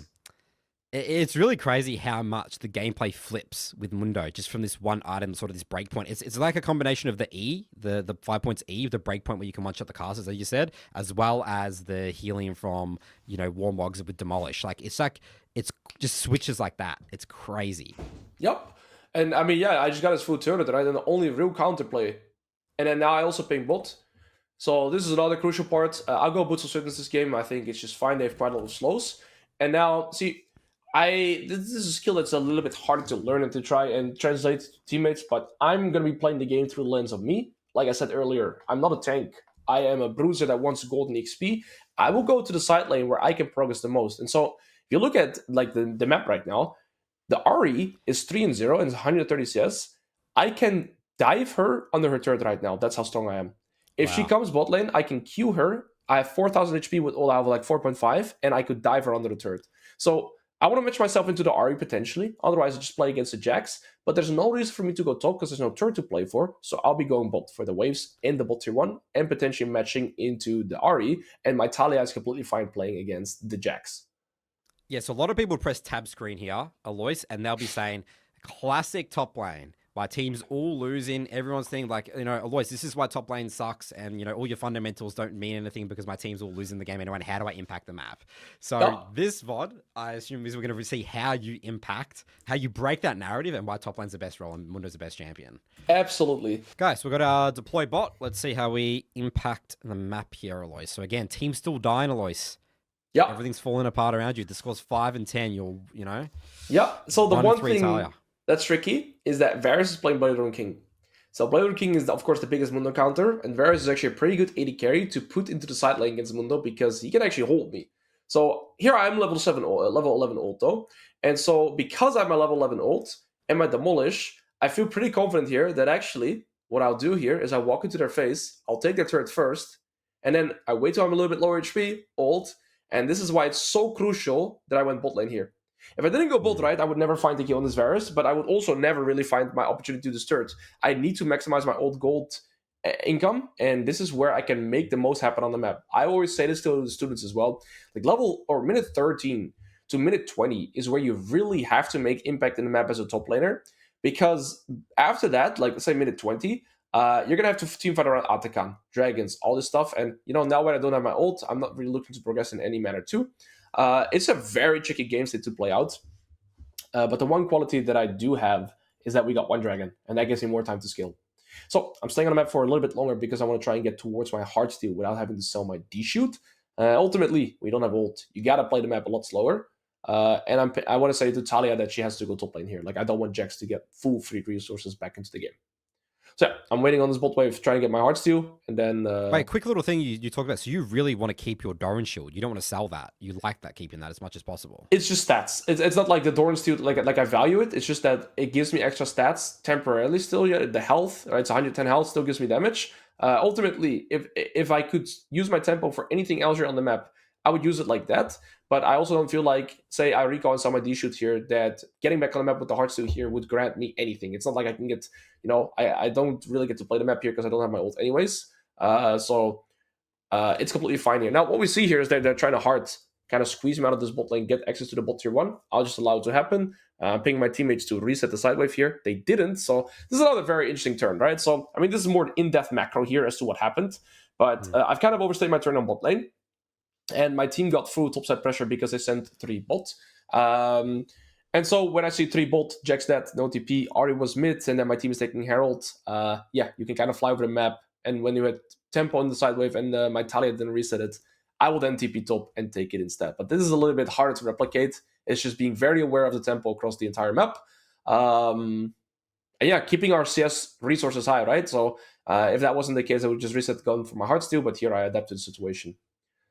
So would you say your mindset, you're sort of like a tower hunter? Yes. You're like, that's what you're hunting for, just side lane towers. That's it. You're going for that. I mean, that Demolish proc did like half the HP's that tower's damage, by the way. That's mental. Yeah, so let's pause it here. So when I see tab, right? When we can decide for itemization too.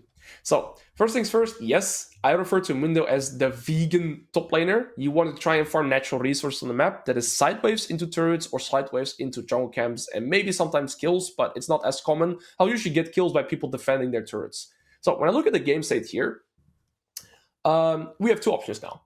I can go for full damage or I can go for resistances. Those are pretty much my options. However, if I go for full damage here, is it going to allow me to necessarily do better against the Jax? Not really here, right? I don't need more damage to kill the Jax. I need more resistances because by staying alive longer, I can also, deal more damage. Same with Viego, same with Ahri. So Jax, Viego, Ahri, they kind of all have flat damage, no like percentage health damage, right? And so as a result, resistances are simply better. Now, the full damage would work more against the Blade Looking Varus, but I'm not really going to be playing against that guy. I'm going to be sidelining against either Ahri or Varus here. And also, my team can't really play the game without me. My team needs a hero. They need somebody to stand in front of them. So I actually just need resistance this game always. That's why I'll be going full tank this game. So what does maybe a top side would look like if you're going like the Titanic Hydra, more, win more or more damage? Let's say that Vayne top, Yon mid, just like one example right there. Both play Rune King. Okay. I just, like, they're going to both be... Yesterday I had a game there that had Trundle top and a Yasuo mid. I went full damage. Makes sense. Yep.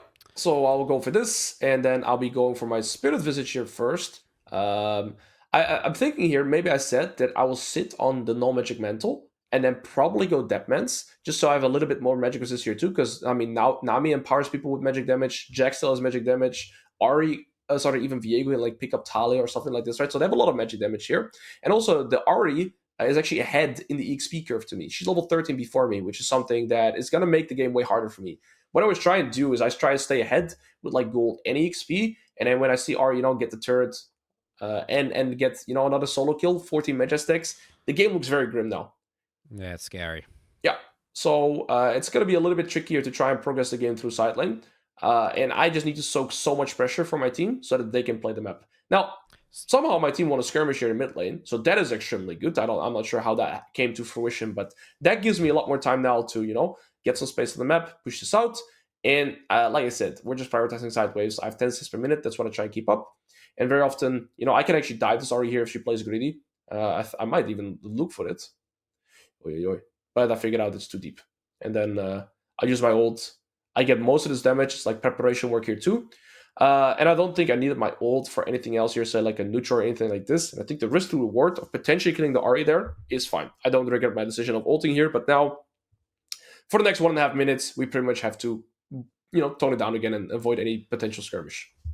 Yeah, it looks like a massive part is managing your cooldown on your R and really think about R usage. Like in Mundo, let's say if you're a Mundo player watching this, like reviewing it, like I feel like because it's so punishing, as you said, when you don't have R, you're so naked. Like even at this stage of the game, your R cooldown's massive. A lot of champs is way less than this. So this is really big. The way that it's cool to watch this. I'm sort of seeing like the Mundo's weaknesses in a way. Like yes. No ult, I have a big window as a juggler. I love killing people to silence as a juggler. Yeah, me typing there is not good. I think it was a bit of frustration too. I said this should not be legal, but in hindsight too, I mean, there was not much for my team to play on either after. They just push out the waves. I think here it's also a little bit of frustration on my end. But the point the way I always say it with Mundo ult, Mundo without ult is like a car without wheels. That's a crazy combo by the Sins out there, by the way. So Mundo without ult is like a car without wheels. That's how I always put it. Yeah, I like the analogy. Makes sense. Viego dying here is so massive because now we actually get access to a potential third dragon, or like a dragon, or an Atakan, which just solidifies the game so much. It gives me so much room to breathe and time to skill, right? Any dragon you take, 5 more minutes of scaling. And remember, we're trying to get to the level 16 spike. Level 16 4 items, that's where I will 1v9 the game, pretty much. And your mindset is that I just don't want them to get Dragon Soul because that's going to really make it harder to close out the game. Exactly. Or get level 16. Yeah. So every dragon, you just gives you breathing room. You're like, you don't give a shit about getting Dragon Soul yourself. It just gives you breathing room for the enemy can't win the game. Yeah. This is a very interesting frame. I'm honestly not even sure what I was doing here. When looking in hindsight, I feel like I had so many options. Like, I could drive this Herald in the bot tier 2. I could even go in the mid tier 1. I just think they were maybe scared, like something would happen. I think even better would be to just leave this Herald as it is and just let it go down mid. And I should be on Dragon and maybe on Atakan as well. I think I really ended this turn. And I could have used it way better. So then I just drive it both to kind of, solidify my team here. But the big thing that happens here is me going for this Herald actually baits my team to go in, and my Atalia has no mana, and I activate the Atakan, and then we should just back off here. Midwave is not there, like everything is just kind of cooked here. And it wasn't my intention to look for a skirmish. You see, I'm walking to bot wave as well. I just tried to go there, but now it baited my team to stay, which is the tricky part. And then we get collapsed on, and now I feel like, okay, the game is low. So it wasn't my intention to fight here, but from my team's perspective, right, it looked like I'm hovering to start a skirmish. So yeah, now I'm instantly like, okay, this kind of sucks. I did manage to save my ult till here, right? I tried to not use it, and now, okay, I'm thinking, okay, enemy team is gonna do Atakan. I guess my job now is to push up mid waves, maybe top waves, and my bad. Yeah, and then my team also says that's like a game losing play in a way, like, because this game's all on you. You have to carry this game, right? And you just baited your team there, and you said you have so many options there. So wow, that's huge. Yeah. So now the game is in a pretty tricky spot. I'm gonna try and always soften up these turrets. Maybe I can get it entirely. But here, crucially, right? Ari used ult in that last fight. Remember? Yep. Look at her items. Damage. Let's smack her head in. Right, so she's 20 mages, she's 606, she has more farm than I do. She's pretty much 3.5 to 4 items, but I'm still such a massive threat onto her. So she always has to respect me. I am like one of the best champions to put up against any mage or assassin, right? There's nearly not there's almost no mage that can sidelane against me. I can just turret dive them when we're even. And even in positions where I'm behind, I can sometimes turret dive them. Okay. It's like the tower diving, but also creating space, right? Like they can't walk up. You create so much space. Like you could just sit in these bushes. They can't literally walk past their tower, basically, any mage against you as Mundo. Yeah. So now the only thing I'm really looking for is trying to get level 16 and try to get to my Demon's Blade. That is really all I need. I know at that point I will carry the game. The good part is that we got that previous dragon, so I know I'll have enough time, and then I can get to my breaking points in this game. So that's really it.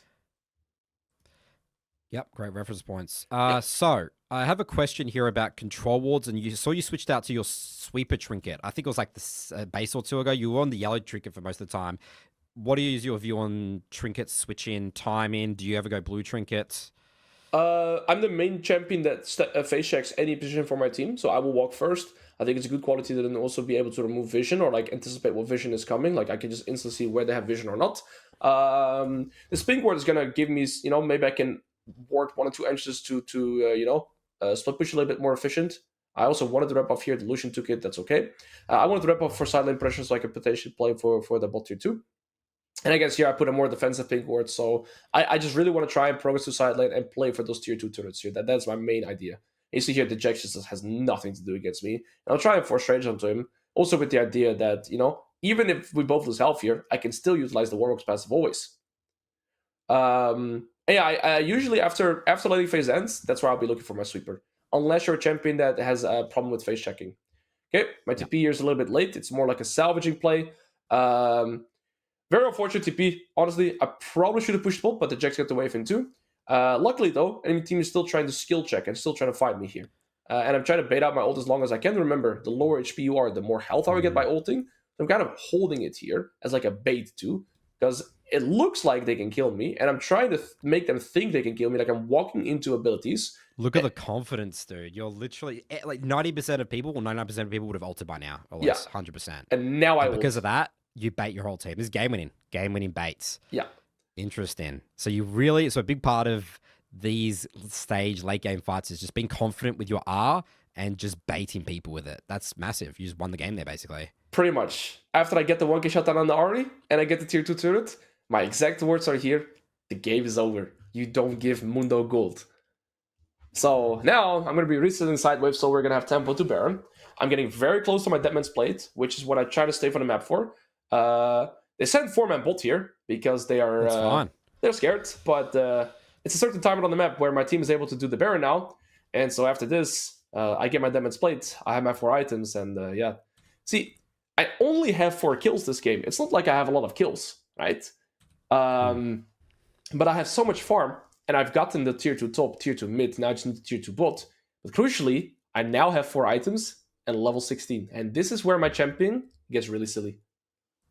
Yeah, I mean, I guess it's not even just the farm. It's the way you got the farm. It's the pressure you put on the map. Like, you didn't let them just take over the game, and, you know, you constantly force them to come to you, even though you will die in a little bit, right? Yeah. It's the pressure. That's what a lot of people miss, I find, in reviews or mid-game. Like, they think, oh, it's great, I have 10 CS per minute, but, like, they collected all their waves here, or they had really bad... You know that TP that you did top? Like, that's insane pressure. You know, your bot, you TP top, you broke that tower, you know, you went back bot. Like, you're constantly not letting them get anything off these kills, because they have to respond to a Mundo in the side lane. Now they're trying to fight me. Remember, when we're at this timer too, if I pick up my passive, look, I instantly have it again. So I can take multiple forms of CC, and you saw that. Like, I have 4 items, I have 300 AD. I have more AD than the Jax. He's sitting at 250. So I'm a full tank, but I can't be CC'd. And you see, I'm just one-shotting, manhandling these Jax. There's nothing they can do anymore. And so, level 16, also my ult, pretty much name changes to become unkillable for 10 seconds. So now I'll just brute force, right? My team gets the Baron, I don't. Fortunately, we do get caught. I'm going to prioritize the tier 2 always. And my last item here, what I'm mainly looking for is most likely going to be the Titanic Hydra. I don't think I need more resistances now. Now I really value the damage too. I mean, yeah, now it's just easy scooping up, right? I'm just such a beast in any fight. I always try and play towards my passive if I can. And yeah, try to get the maximum out of the tempo that we have here. Just to note as well, by the way, Alois, you got this tower, this tower, this tower, and this tower by yourself. You're doing work on the map. I didn't get any towers. Oh, maybe mid tower. You definitely didn't do tier 1 mid. Yeah, true. Oh, I got every tower but tier 1 mid, actually, yeah. And that is more common. Like, I have games like that very often. Interesting. Okay. Yeah, I mean, now ultimately we're going to be in retreat mode. My entire team just kind of got caught off guard somewhere. You know, they had a long chase. I still have ult, so I feel pretty confident, but we shouldn't push out too much. And now I'm trying to get to 3.3k gold for any next potential skirmish. So I have my what's his name? I have my Titanic Hydra, but I think the interesting part here as well, right, is that I just don't really have that many kills. That's why I call him the vegan top laner. Yet I'm gonna be full build the first one in this game, just because there's so much resources on the map in terms of CS and turrets. So yeah, I mean, ultimately, I'm not going to take any of these fights. We're just looking for 5v5s, potentially baiting here with the Lucian. But yeah, I don't think these fights are good for us. Not good odds. We just wait for the last item, and that would be good.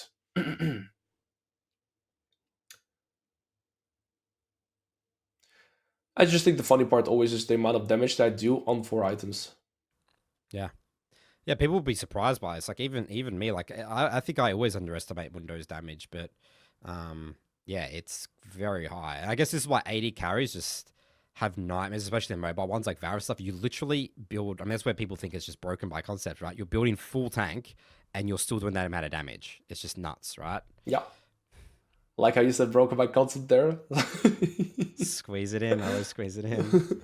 Yeah, and now I get my last item, and now so there's multiple ways for me to progress this game now. I got the bot lane up down, right? So I can always pressure side lane. I'm a side lane threat. I'm a team fight threat. I can kind of play every position that I want to.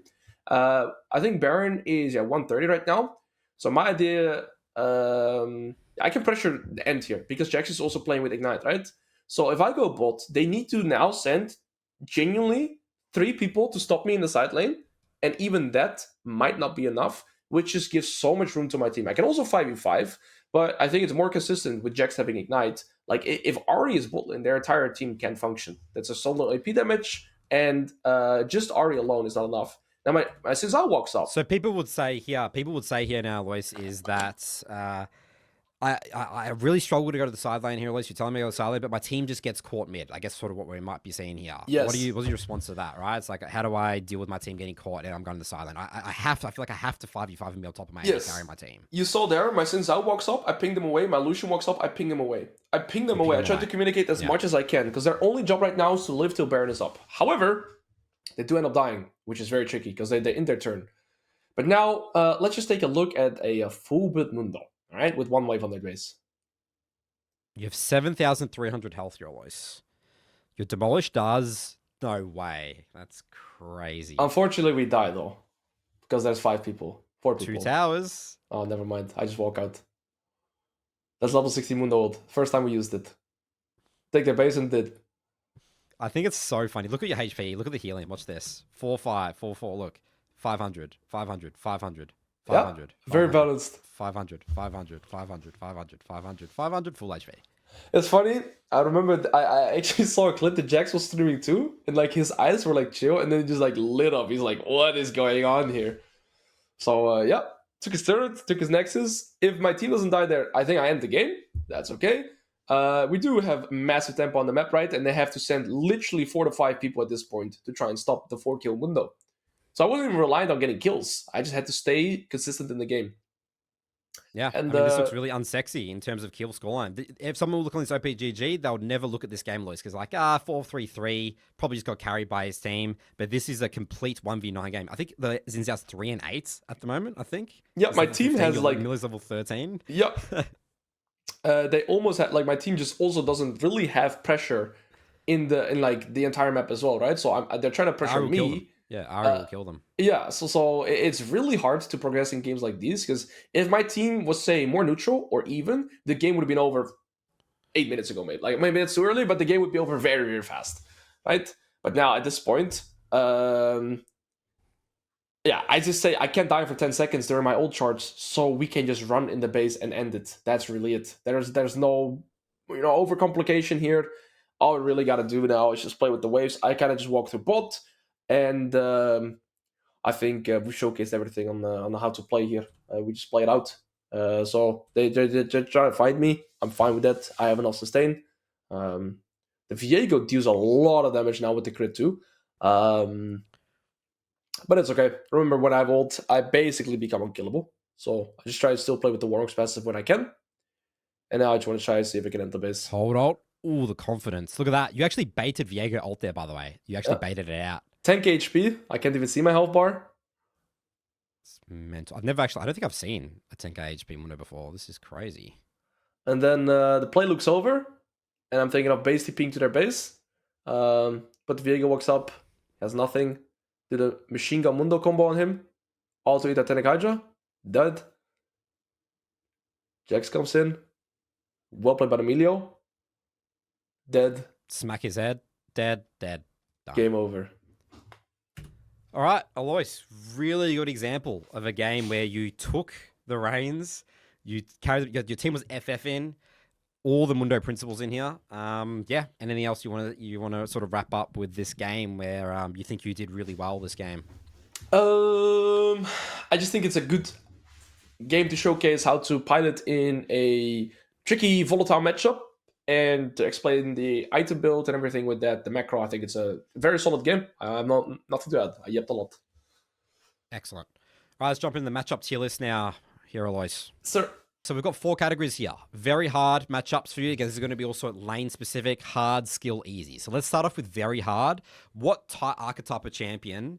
We'll sort of create a category here and chuck a bunch in here. What are the very hard champions? What do you not in general like playing against? So in lane, champions that have an extreme amount of percentage health damage. Basically, yeah, let's say there's a champion that has percentage health damage and or true damage, but can also skill linear with me. So actually, Camille's fine. I'm going to start off with one of the worst champions to play against. It's Kled. Kled is the worst. I call it the K champion. I have to filter the rest. It's in dead center. There we go. So Zed is very hard. That's nightmare for you. Kled can go Flash Ignite, which every Kled player goes. They can gap close onto you reliably every time. Their Q has built-in anti-heal. His Q, rather. And his W has an insane amount of percentage health damage that skills with the game, and his ult as well. So he beats you before first reset. He beats you after the first reset. And he outskills you as well. There is no point in the game where you win against Kled. This is the worst, like one of the worst matchups. Okay. So yeah, I'm talking about, true damage. Like I'm going to chuckle the true damage. Fjord is true damage, right? Does Gwen do true damage? Yeah, these 3 are the worst. Camille and Vayne go in hard, and I'll explain why. Both of these champions don't have wave clear. So you actually get to play the game a bit more against the champion, because after first recall, you can actually play the game relatively easy. And if they make one mistake or one bad turn, you are actually fine. And I feel like I can outskill Camille because her true damage isn't like it's conditional. So I think Camille goes to skill, Vayne is hard. Yeah. We've got GP, we've got Garen ults, true damage. GP to me goes even. He has no way to proc my passive. And it's like he doesn't really get kill pressure onto Mundo as well. And so after Warmogs, I just don't feel like this champion can play against me. For me, game plan goes in easy. I think it's a pretty easy matchup. Yeah. Garen, I would put in skill. His ult does true damage, but he needs to get me to that point first, which is not that easy for him. It's a farm matchup. Yeah, I guess maybe one thing we could add is, I guess, like farm matchup, but I would put those kind of in easy too, because anything that's farm oriented is kind of skill or easy. So like Ornn, Scion, Nasus, Singed? Ornn is actually pretty hard. Ornn is actually pretty hard, unfortunately. Yeah, that's just actually I'll put it in skill. It's not Vayne type hard, but Ornn has quite a lot of kill pressure for a tank, and he's a lower percentage health damage in W and ult, like the brittle. Yeah, the rest here is pretty fine. Gnar, I would put. What about Mordekaiser? Mordekaiser's percentage health. Is he on the harder side of things? No, so the thing is, Mordekaiser ult is, so my passive books is ult, and so he needs to land E first and then ult. So I actually think this matchup is easy. But can't he just proc it in lane? Like he just procs it and then just does it because your passive is such a long cooldown. Yes, in the early game, yes, but at level 6 it will already be like 40 seconds. If I pick it up, it's 30 seconds. But his E also has a very high cooldown, so he needs to find a window where he lets both E and ult at the same time. Otherwise, he never gets skill pressure. So you say easy or skill? I would say easy. Okay. Gnar is Darius. Let's do Darius. Darius, yeah, it's sort of similar sort of Mordekaiser. Where's Darius go? Isn't this guy? Darius is the king of lane, right? Right. I actually think this matchup is skill. So that is because, again, any champion that relies on landing a key ability, so like Mordekaiser E, Darius E, my passive blocks. So Darius E has like a 22-second cooldown, so he needs to do like a setup E first and not drop too much health, and then he needs to let a second E to try and all-in me. And so if I don't give that to him, it's very hard for him to try and get kills. I see. That makes sense. Yeah, I'm just going to ask you questions about specific ones. What about like the Aurelies and the Yones? Where do these very hard go? Both of them. Very hard. Both of them. I thought so. Yeah. What about Yasuo? Hard. A little bit less wave clear, more time to mess up. Still very hard. Anything with Blade of the King. Can you? So yeah, Blade of the King. So can you explain why these champions? Is it just because of Blade of the King? Blade of the King, like your nightmare, right? Yeah. So they will outskill you too. I'm trying to think here. So Blade of the King is really tricky. They will outskill you. They will always stay linear. They have a lot of sustain, both of them. So you can't really outpoke them either. And crucially, they have wave clear, both of them. So they beat you. They have wave clear. They have sustain. There's not really an easy way to progress onto them. Okay. Other popular champs: Renekton, Aatrox. Renekton is skill. That's because his W is very telegraphed, where and so it's really, so when he Ws, you lose your passive. So, but also his W is very telegraphed, right? So my W timing on his W is like super easy. It's the easiest one to do probably. So I just always heal back to full after he Ws me. So I think Renekton kind of goes into skill, maybe even easy, because at a certain point you just outskill him too. So this is definitely one of the better matchups for Mundo, I would say. And Aatrox is bottom of skill. We'll put the bottom of the skill because he's on the close to easy. Yep, Aatrox. Very hard. Ooh, okay. Can't you just so your passive? I guess your passive gets procced really easily, right? Every time. You can't. You don't have a passive against a champion. You have no dashes, so it's relatively easy for him to land his Qs reliably. And you do outskill the champion eventually, but his passive also heals you based on the health of the target. I believe how it works. So I just always I feel like when I play against Aatrox, he dominates me in lane, and afterwards I'm kind of just like a heal bot for him in teamfights too. He needs to mess, like if he falls behind, he'll feel very useless, but it is near impossible to try and farm even in this matchup. He has full wave control and he skills pretty good too, so this is definitely one of the hardest matchups. Your other baby in here, Alois? Skill. Where does skill? Okay. Yeah. Is that okay? You biased here though, Alois. Come on. Like, is No, it's a skill matchup because the thing is, if Mundo knows what to do, like doesn't give Riven the level 1 cheese, Riven needs to be really creative with how to like get into a good position. Like she needs to get early dives because Riven is outskilled in this matchup after one item. If Riven doesn't get elite, like level 11, she just hard loses. So she needs to make something happen in lane. She needs to snowball. She needs to make this matchup volatile. Otherwise, it's instant GG. Okay, the other split pushers, Yorick and Tryndamere. Both very hard. Actually, sorry, in hard. Both in hard. Both in hard. Yeah. Okay, not very. So why did you switch there? Why did you change? Okay, so I meant to say they're both like very hard to play against, but not like the very hard tier, but they're like hard to play against. So I just misinterpreted the words there. It's just that both of them, they have sustain, so you can poke them out of lane. They skill linear. They don't have too much percentage health damage, not like a Blade Rune King type champion. But you know, they just have full pressure over the lane. They can try and set up dives. They have full. You just can't really get to a point where you can control the lane state easily against them. You can poke them out. They kind of need to make mistakes. Jax we just played against, that looked easy, all right? I think it's a pretty easy matchup, yeah. Okay. All right, let's move on to the range champions now, Alois. Teemo, Quinn, Jace, Kennen, Kayle. Where would you be putting these type of category champions? I mean, do you even view Jace as like a range champion? Yes. So I would put Teemo in very hard. Teemo is just like impossible to lane against. You can't walk up level 1. This guy can just stand in passive level 1 and just zone you from the wave if he knows what to do. I'm sorry if this is gonna happen to anybody now, like if they're gonna play against Teemo and like somehow there's like a Teemo spy listening to this and they figure this out. He just passes and he has PTA Ignite, you can't walk up. I'm sorry, okay? It happens to you once. You've leaked it. You hate your life. Okay. Quinn, I actually say this is skill, but after level 7, like after first recall, you land one cleaver with Ghost on your side of the lane, you run her down. So it's hard early, but afterwards it becomes pretty good for you. So I put it in skill. Jace is hard because Jace is so strong. Kennen, I would also put in hard, but kind of similar to Quinn, where after first recall you can start winning. And Kill, I put in easy because there's no pressure onto you. Okay, I see. So you can just get this is you might say is like I'm gonna get level 16 and I'm gonna scale it equally as well as you. You're not afraid of like Kayle because people's logic will be like, oh, I'm against Mundo, I can just play Kayle and I can just minimize and get level 16 and just take over the game. You're not afraid of even a level 16 Kayle. No. Okay. And I can go E-start in this matchup. Okay. Why? What's the E-start? What's the idea around that? So normally you're looking to get pushed in, right? And you're looking to not make this matchup volatile at all. Against Kill, you can go E-start because she can't really pressure you off the wave. She can look to kill you, and then I just hit the wave and I just get all the farm and I get the first crash in and I don't even have to look for the first bounce. So it just completely nullifies the early game weakness that I have. That's what I look for in matchups like these. Another ranged-ish. You said that Mundo's very good against mages. What about Vlad? I assume bad lane phase. Should be easy, right? Yeah. Easy. Gnar I would put in skill. Not much to go over in that regard. He just doesn't have the same amount of kill pressure as, say, like a Jace or a Kennen. If the Gnar is extremely good, the matchup can become pretty hard. But most Gnar players, I would just say, you just farm. Either you get your Warmog, you start doing your work. Akali, I'm putting in easy. Because after a lot of, like, Akali simply cannot, like, this is the easiest matchup, I would argue.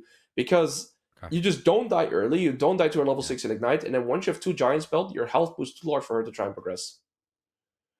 The other tanks here, I'm so assuming Malphite, Shen, Maokai top, Poppy, these champs would all fit in the easy category? Poppy is skill, because she actually has quite some kill pressure.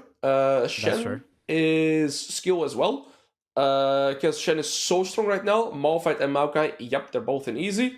Urgot is actually easy as well, which is kind of funny, because my passive blocks is E, right? And so I can just keep range with Qs as well, and it's completely fine like that. The R champion, sorry, I can pronounce his full name. I'm very traumatized, goes in the very heart. The burning guy. Yeah, like the R champion. All the way to the left. Of the Okay, I see. Yeah, very hard, very hard. What do you mean you're traumatized? Do people pick against you in high-elo? Yes, yes. I play against it 3 games. What's your ban? What's your Gwen? Because it's most common in top and jungle. And then I asked for the Gwen ban and I ban Aurelia. I got it. And you will just have to cop the rumble. Yes. Interesting. Volibear is very hard. I put it. Sorry, it's in heart. Sorry, it's heart. But that's just because he actually skills linear with you, and you can't escape him. You just can't run away from him unless you like are able to not lose your first passive. But if he gets cycles your Qs and Ws onto him, you just don't damage him. He out-heals you, and you just like he outfights you, but you should have more value in the team fight. So the matchup isn't too hard to play, but if this Volibear plays well, he goes demolish in this matchup, and he just perma pushes the wave and farms for plates, and there's nothing you can do about it. Alois is a very common lower elo pick. I feel like would people struggle with this matchup in like silver or bronze? I mean, it's a tank buster, right? And you're gonna get hit. Yeah, put in skill. Skill, yeah. I don't think it's too hard. Not though. hard. You don't think it's too hard? Because she shouldn't get too much kill pressure onto you. She has no CC or like gap close potential. Getting hit by every E? Is that, or did you say that's where the skill comes in? Yeah, exactly. Dodge the E's. Yeah. Okay. If I do see side stop, very easy. Set skill, because he has very high cooldowns. Your passive is long too. It's very similar to Darius. Extremely similar. Wukong top really saying. I will put in skill as well, yeah. Kind of same as Darius said. There's two like a few champions that I'm missing. It's okay, because I can briefly go over them. There's a few champions I'm installing this. Aurora is actually hard, because she's such an aggressive early game top lane champion. Yeah. Completely fine. Varus, very hard. Olaf goes in hard, because contrast to Darius and Zed, he can actually get close onto you with ult afterwards every time. And there's a specific U champion, so Jungle 2, Udyr. Oh, Udyr top, yes. Very hard. Very hard. Okay. Yeah, you can't escape his like ult. Yeah. And his Q, percentage damage in isolation, one-shots you. Okay. Did I miss any not really top lane champions? Liz, not something. Trying to think. Yeah, maybe we missed. Is there any things you can think about here? I think that covers. Is there any other range champions that we're missing? Varus is the one that we probably forgot. Aurora. Oh, I think that's it. I think the rest doesn't really matter too much. I think the rest is fine. Yep. All right. You happy with this? Yep. So yeah, it definitely looks like you have like definitely your whole. So like looking at this, would you say like Mundo's a fine blind pick champion? No, he's the worst blind pick top lane champion in the game. Blind pick champion. Yeah, the worst. And that's because I mean a lot of these champions that we're seeing here, these are pretty much all the popular top lane champs, right? So you're just gonna really struggle. Yes. Or you have to play really well skill wise. Yes, he is in terms of say punishment. If you blind pick Mundo in a challenger level game, especially because the thing is blind picking him, it's like criminal offense, 10 years jail time. But I'm also playing Mundo only, so let's say they blind pick Aatrox and I pick Mundo into him, I should get like a life sentence, pretty much. That's how bad it is. But you are doing it. You are climbing, right? We're doing it basically to challenger, right? So if you get challenger, you've proven basically, right? You say 10 years life sentence, so yeah. All right, Alois, let's use all the knowledge we've learned so far. We're going to apply this now and compare your gameplay to an Emerald player on EU West. Yes, sir. Okay, so this is our player we're going to be reviewing today, Alois. We'll do a quick OPGG review. So, Diamond, people might say this is the Challenge vs. Emerald series. Well, this player has been sort of around the Platinum Emerald mark for a long time. But look, recently, Platinum 4 last season shot up to Diamond, probably watching you, Alois. Right? Look at the spam of Mundo. So this might be one of your piggies, Alois, getting from, using your Mundo to get Platinum to Diamond 4. So, I'd say still probably around an Emerald player here. Some things you're noticing here. What are you noticing? We're looking flash. There's no flash in any of these games. Oh, there is some flashes. Okay. Yeah. I'm missing Titanic Hydra. Not a single game. So we're not seeing that. No. Oh, there is one game. Oh, there's one game. Yeah. I also saw 2 games. I believe I saw Merc Threads somewhere. Not the biggest fan of Merc Threads. But of course now I'm trying to nitpick on the stuff. Let's just put it first. He's a 61% win rate. Well done. He looks like a Warmog enjoyer. The one thing I think we can touch on the most is his farm average. See, when you look at my Mundo, I have 9.3 farm average. I farm so much. I need to get as much like general resources as I can, right? Like my farm average is very high. That's like the one thing I'm looking out for. So, right, it's important that we then also take a look at his, and I see 6.9. So I think he's not farming sideways close enough as he should, and or jungle camp. So that's one thing I will instantly be looking out for. He's not farming sideways efficiently enough. He's perhaps not, taking the lead in what side that he wants to go for as well. And also the game that he just played against the Trundle, like the third latest, I see no Deadman's Blade, where I feel like Deadman's Blade would be so helpful against shapes like Trundle Kindred with the amount of slows that they have. So I think I understand the Thornmill, but then I would sit on the Bramble and finish up a Deadman's Blade. What's up with these unending despairs and randoms? Yeah, I Why think does he love unending despair, you think? What's the logic there? it gives him a mix of resource resistances, and it's also good with the amount of health that he has. Right, you get both resistances and the healing additional too. It helps also with the spirit. I just think that Demon's Blade is a better item in most cases.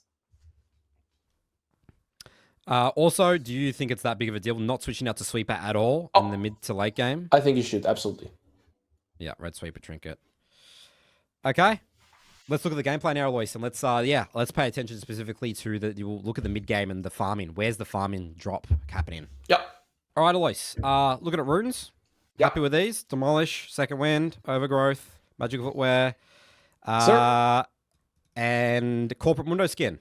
A plus, right? Yes, he's running ghosts as well. The one thing I'm already seeing though, and that's a quality that it's harder to spot, right? But he's actually gone Q start over E start, whereas Sign is actually a matchup because it's an easy tier where you could consider going E start, right? And you don't necessarily look to hit him, you just look to smash the wave and go with E. But this is okay. Now he's going to lose priority and just play graciously. The only thing I'm looking for is that he just doesn't lose too much HP, and so far, looks pretty good.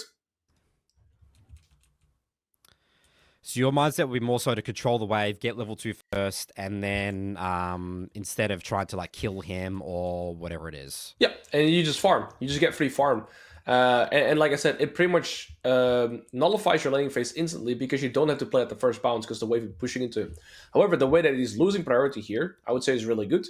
The only thing they could look to do there, if you go back a little bit, I believe he had a grass proc. Like if you click on his character, it's a very small detail, but it matters so much because grass is still such a useful unit to utilize here.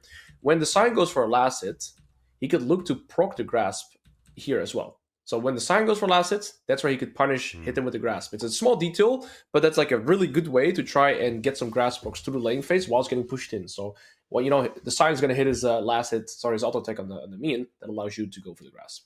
Same principle as Q. You want to Q them or auto attack them when they go for a last hit on the minion. Sir. I love his E usage throughout the entire game, though. I think I've just saw him hit with 4 E's on the side in a row. Let's see if it's W usage here.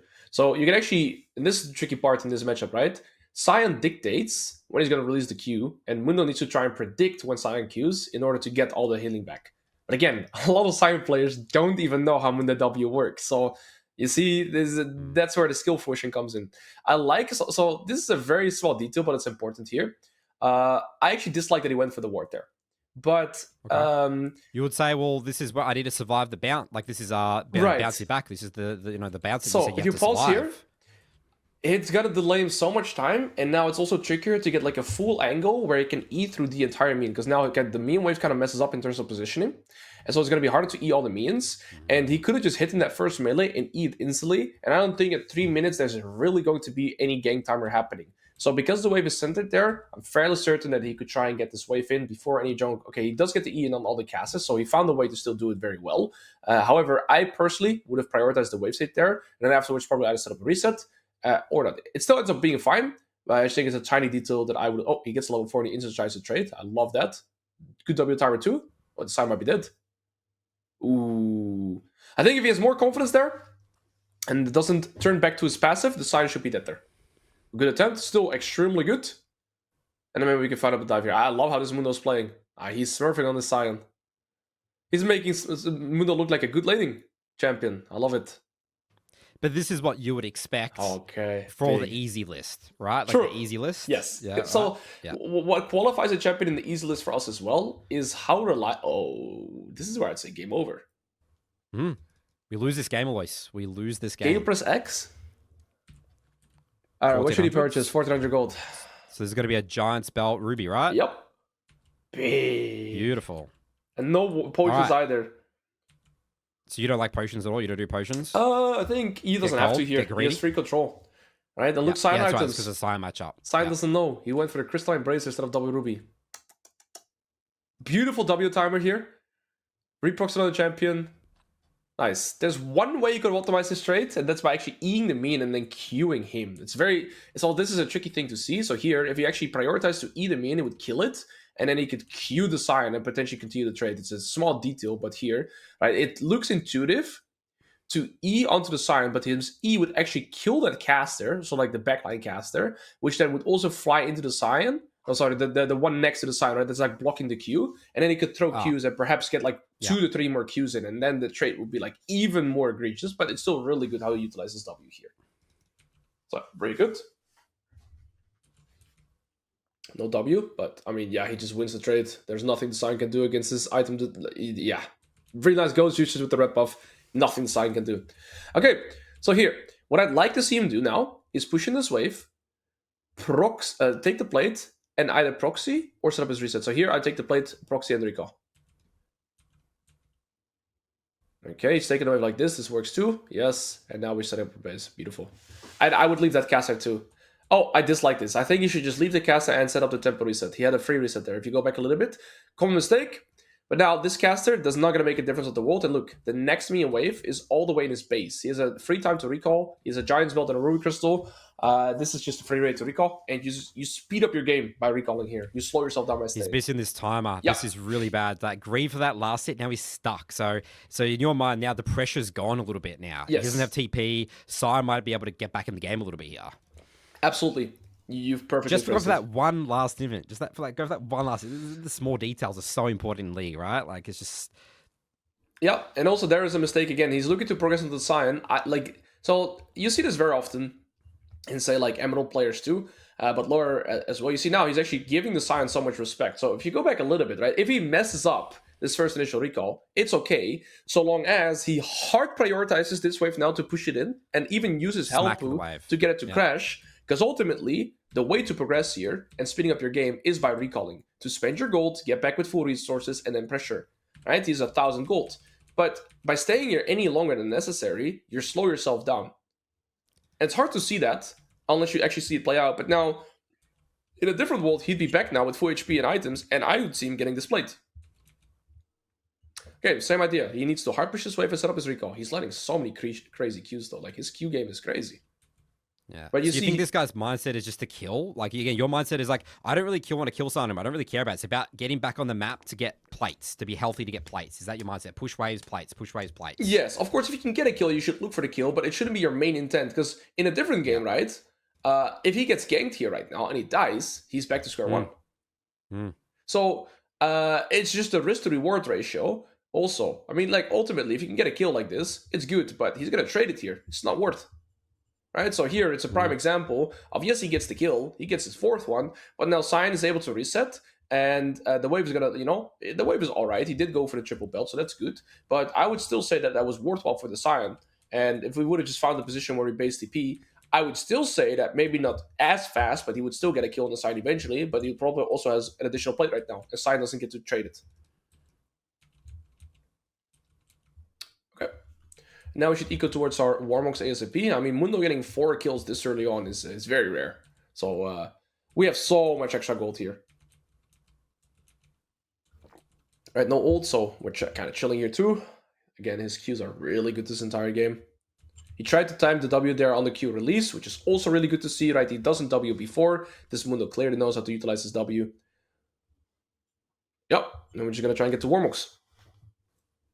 Yes, this is what you want to see. The shoving waves, play for Warmogs here. So now what he could do is actually go for the plate, and then proxy. And then reset. Even with Rammus here, because he has ult and ghost. So, okay, no way he's going to do it, right? Oh, okay. He went for the plate. He could proxy. I would risk the proxy there. But any other way, actually, no. I like that he didn't, because he doesn't know Rammus. Right? Oh, he has ult and ghost, so he can pretty much always escape. Oh, he doesn't have ghost yet. Never mind. If he had ghost here, ult and ghost, I would proxy for the wave. How much gold does he have? He has 700. Actually, usually for more mogs at this point. Yeah. No, I will backtrack my statement. I think he doesn't need to play harder here. It's actually what he's doing is completely fine, right? Okay. He's just slowly building his lead, and there's no way that Sai can get out of this position. I actually like what he's doing. Through pressure here, and there's nothing Sai can do.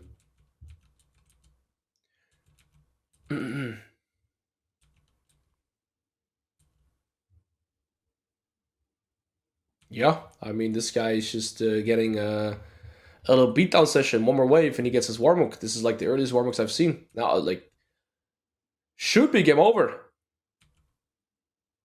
Base TP back. I wouldn't stay for this. Okay.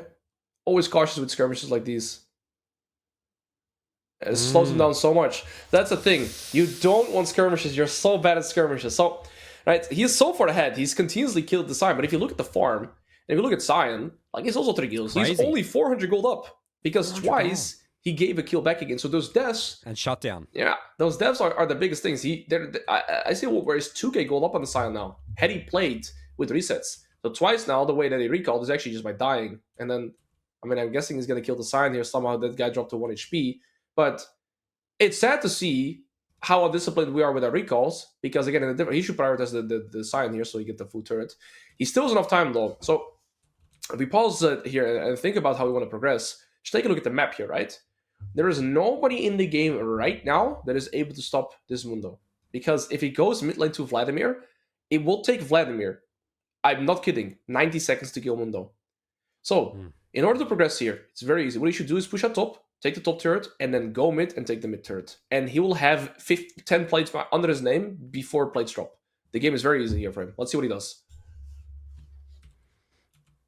All right. I mean, the fact that we're seeing this again behind his stairs with Sun, this is just like illegal to you. This is just crazy. Yeah, Scion is though one of those champions that can still do that because when he dies, he farms the wave, right? It's just sad to see that Mundo died twice on a bad timer too, giving Scion away back in the game. That's the main thing that I dislike. So he's gonna get this, beautiful. Now I want to see him go mid ASAP and get the place. Like, I'm pinging my Talia here to go somewhere else, and I've just taken over mid. So let's see what he does. It sucks for my Talia, but again, I don't care because I'm going to get 5 plates here, and then I'll be so ridiculously far ahead. Like, he's going to get 2 items by minute 13. So he's wasting so much tempo here by not going mid. So you think this is by far the best route to victory here? Because people might be saying, well, Alois, my Talia will AFK and leave the game if I take over mid. Well, if she sees, then you just lane together, and so you push out this wave, and then maybe you lane together for 1 or 2 waves. And if that Talia AFKs, I will. So what I tell my students is I will never not make the correct decision if somebody is gonna go and become a crybaby, right? I will always make the factual correct decision. However, you got to be able to distinguish what is correct or not. That is, of course, the skill. So if you're griefing your team, right, that is the tricky part though. But here, we can't really progress that easily on top lane. We're wasting so much time. We're trying to kill a Scion, which might happen here, which would be okay, but in a different world, we would have been mid-wave plates, like waves earlier. Like, I would have already gotten that mid lane turret all the way down. So if we get to top tier 2, it's still good, right? Let's keep that as a baseline. It's still really good what's happening here. However, mid tier 1 with all the plates, I mean, those are temporal, right? But if he gets to tier 2 here, I'm still pretty happy. Okay. And then he should recall now, and now I really want to see him going mid. Okay, he has Heartsteel. And, oh, he's going Titanic. I love this. Good, because he's going to be able to watch everything. Okay, looks like he's going to go bot instead, which is fine too.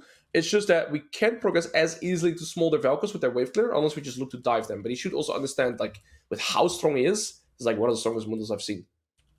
So, Smolder should go mid. If Vladimir goes side, we can pretty much dive that guy. Bot tier 1, yeah. I would chunk here, get the heart to stack. Like, look at Vladimir damage. That's crazy. Yeah, just get the Heartsteel there, and just run away. We don't have ult, so Ghost out. Come on, Borrow, Ghost. Nice. Okay, a little too late, maybe.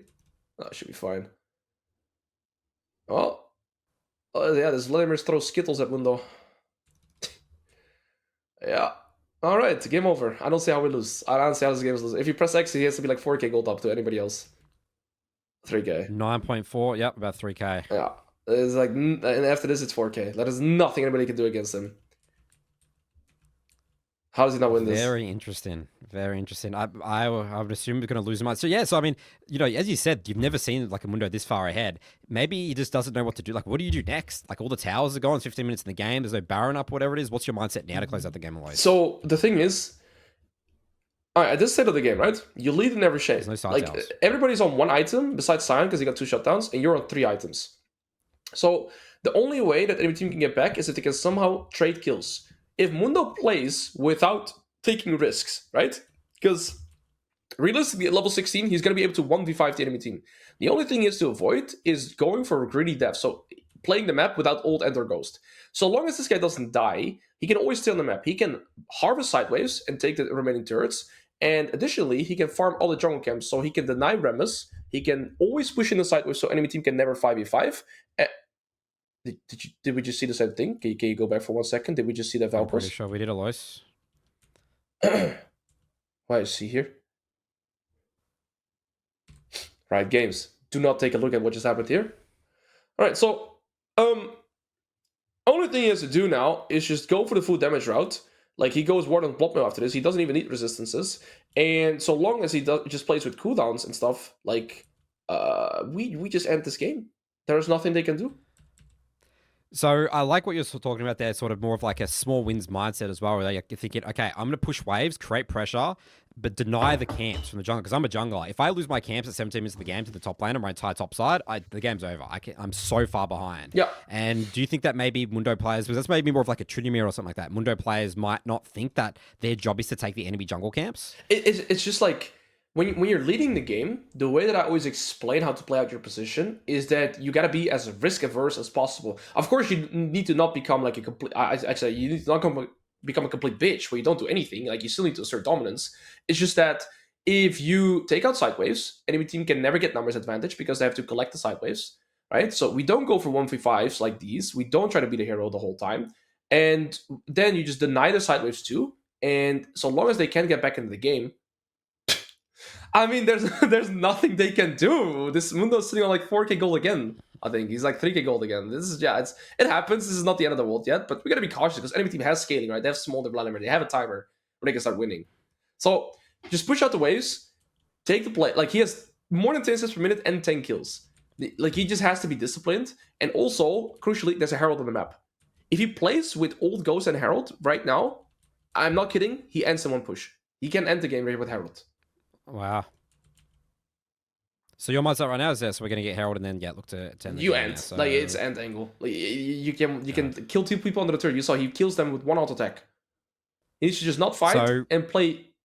He's fighting again. Maybe we're going to see this constantly, Alois. He's constantly trying to fight, so you got objective mindset. I mean, even here, would you be upset that this is getting pushed in here?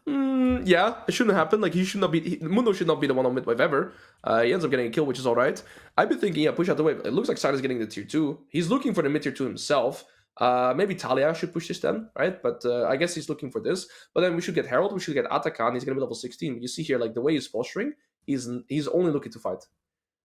Yeah. He's trying to find the push dopamine. mindset. Okay. This guy's got push music going right now. I think he does here, not care about the Scion. They end with Herald. They should end. And the thing is, I'm guessing they're going to take this inhib, and this is crucial. You don't take inhib at minute 20. Unless you can end very soon. Too early. Because now they have no midway for the next 5 minutes. And when you take a look at the map here, you can actually see that Talia is already behind to the Vladimir. And this champion will not scale with Flesh Ignite. And Vladimir hard out skills. Hannah's strong, she can farm both junglers, so that's okay. But Zeri is also like, she's okay in the game. Yeah, I guess this is where it's gonna go wrong. Look, they are getting shut down, so we get the Nexus turrets, but now we also need to find a way to end. And I'm guessing what's gonna happen now is, honestly, Mundo's done nearly everything correct, but he's fighting without his ult. What are we doing, bro? Calm down, you're not that guy, just recall. He's sitting on like 2k gold again, I reckon, like 2.5k gold again. Yeah. 2.2, yeah. Okay, does recall. Gets the blood mail. Is this what you would go here? Yeah, he's full build minute 21. He's almost level 16. Now it's just one push into their base and they end. I don't so see you how don't this care can about go wrong. Atakan? We're just sprinting here. I would get level 16 and guarantee, but look, he's going 1v5. Level 16 first. Level 16 first. Yeah, okay. I think he's just playing on discipline. His team is an Atakan. He's yeah. Yeah, I don't think there's anything to add. Oh, he got the smolder, but he's fucking griefing. Because he's like, look, Talia gets no waves, right? So now Talia's already a level down. Zeri's still level up, but there's going to be a switching point now. Like, Smolder's getting 3 items, Vladim's getting 3 items. We have to end. Right? We have to end. And we're going to get a few more turns here. He's going to be level 16, but if we don't end soon, we're still not in trouble, but there's going to be a breaking. Like, the Nexus turrets respawn. And look at this guy. He doesn't give a fuck. Like, he just doesn't want to win. He wants kills and dopamine. Yeah, dopamine League of Legends, yeah. He just dies. Look at this. Chain dying. So sad to see. There was no way to lose. There was no way to. He did everything correct. Besides a few deaths that slowed him down a little bit, he got so much. He's full build. All he has to do is have discipline here and right click the Nexus. Okay, they're getting the Nexus turrets again, so now he needs to play Baron into Nexus, and then again, there's still no way to lose at this point. How did they not enter here? 3 people are dead? Oh, they have no mid wave. So go Baron, right? They have Nexus turrets again. Go Baron. Again, they're going to try and end. It's not going to work, and then they stall the game as well. I can also see that enemy team maybe gets Baron now. I think they're going to die, and enemy team gets Baron. Yeah, I already see it. They have no wave. Yeah, so Baron to close out. You need Baron to close out the game consistently. Yes, when they have Nexus turrets, you just need the Baron. Unless you kill them all. Did they get this done? I mean, I just don't see where...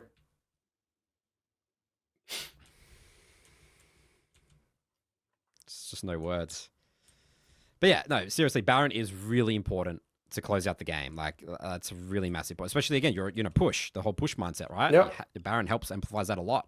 It's now just Smolder is what I refer to as a jailer. He's the jailer of the game now. He can wave clear everything.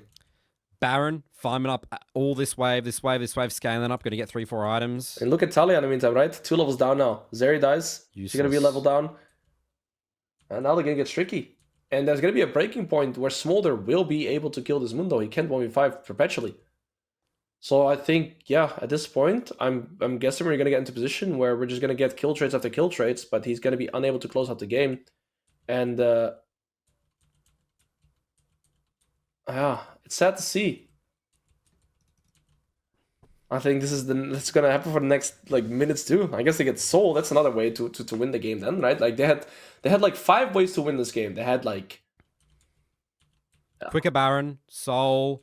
I mean, could have played for level 16 again. You know, could have ended those deaths. He died before his ult. What happens here? Do we have ult and ghost? No, he doesn't have ult. We don't have ult. Remember, your ult doesn't scale linear with cooldown. Yeah. Unlucky. Just not respecting no ult. And then I guess they don't get the soul then? Oh, they should get... No. They're not going to get the soul either. They just griefed.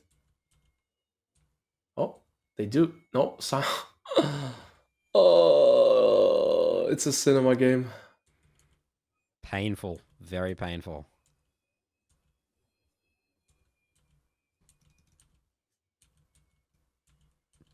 So, next Baron, right? We play for Baron and end the game? That's what I'm assuming.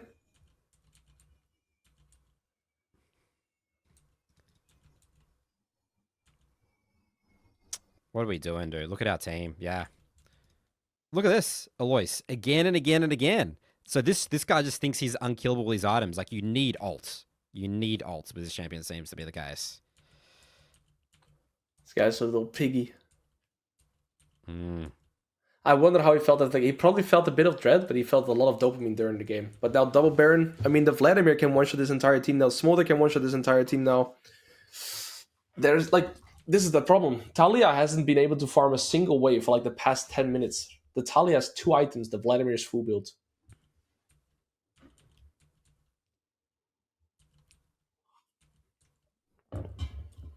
That was the only way to lose the game.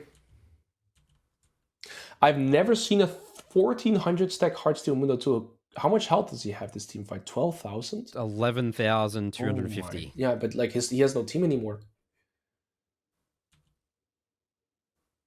He's still able to somehow... Yeah, he just doesn't have a team anymore. It's too hard now. The game is over. There's nothing to do anymore. All right, Alois. So what tips would you have for Saint Foxy here? Stop being a greedy piggy, man. Stop it, that's it. Just hit the Nexus. It's not the Vlad. Oh. Yeah, the greedy. All right, Alois. Really good example, demonstrating again a lot of the a lot of the principles that you talk about. There's lack of discipline here. Maybe people are too excited. The dopamine, all the clips, all the shorts that are going around and stuff. At least people just want to make their own highlight montage, and they're not actually playing boring League of Legends where you're 4-3. This guy's 23-8. You're winning games in Challenger 4-3 by the end of that game, right? 4-3-2 or something like 6 that. at the end, yeah. But I had 4 kills throughout the entire game. Yeah. Don't need to do this. This looks fun, but if you want to win League of Legends games, you got to play disciplined. Absolutely.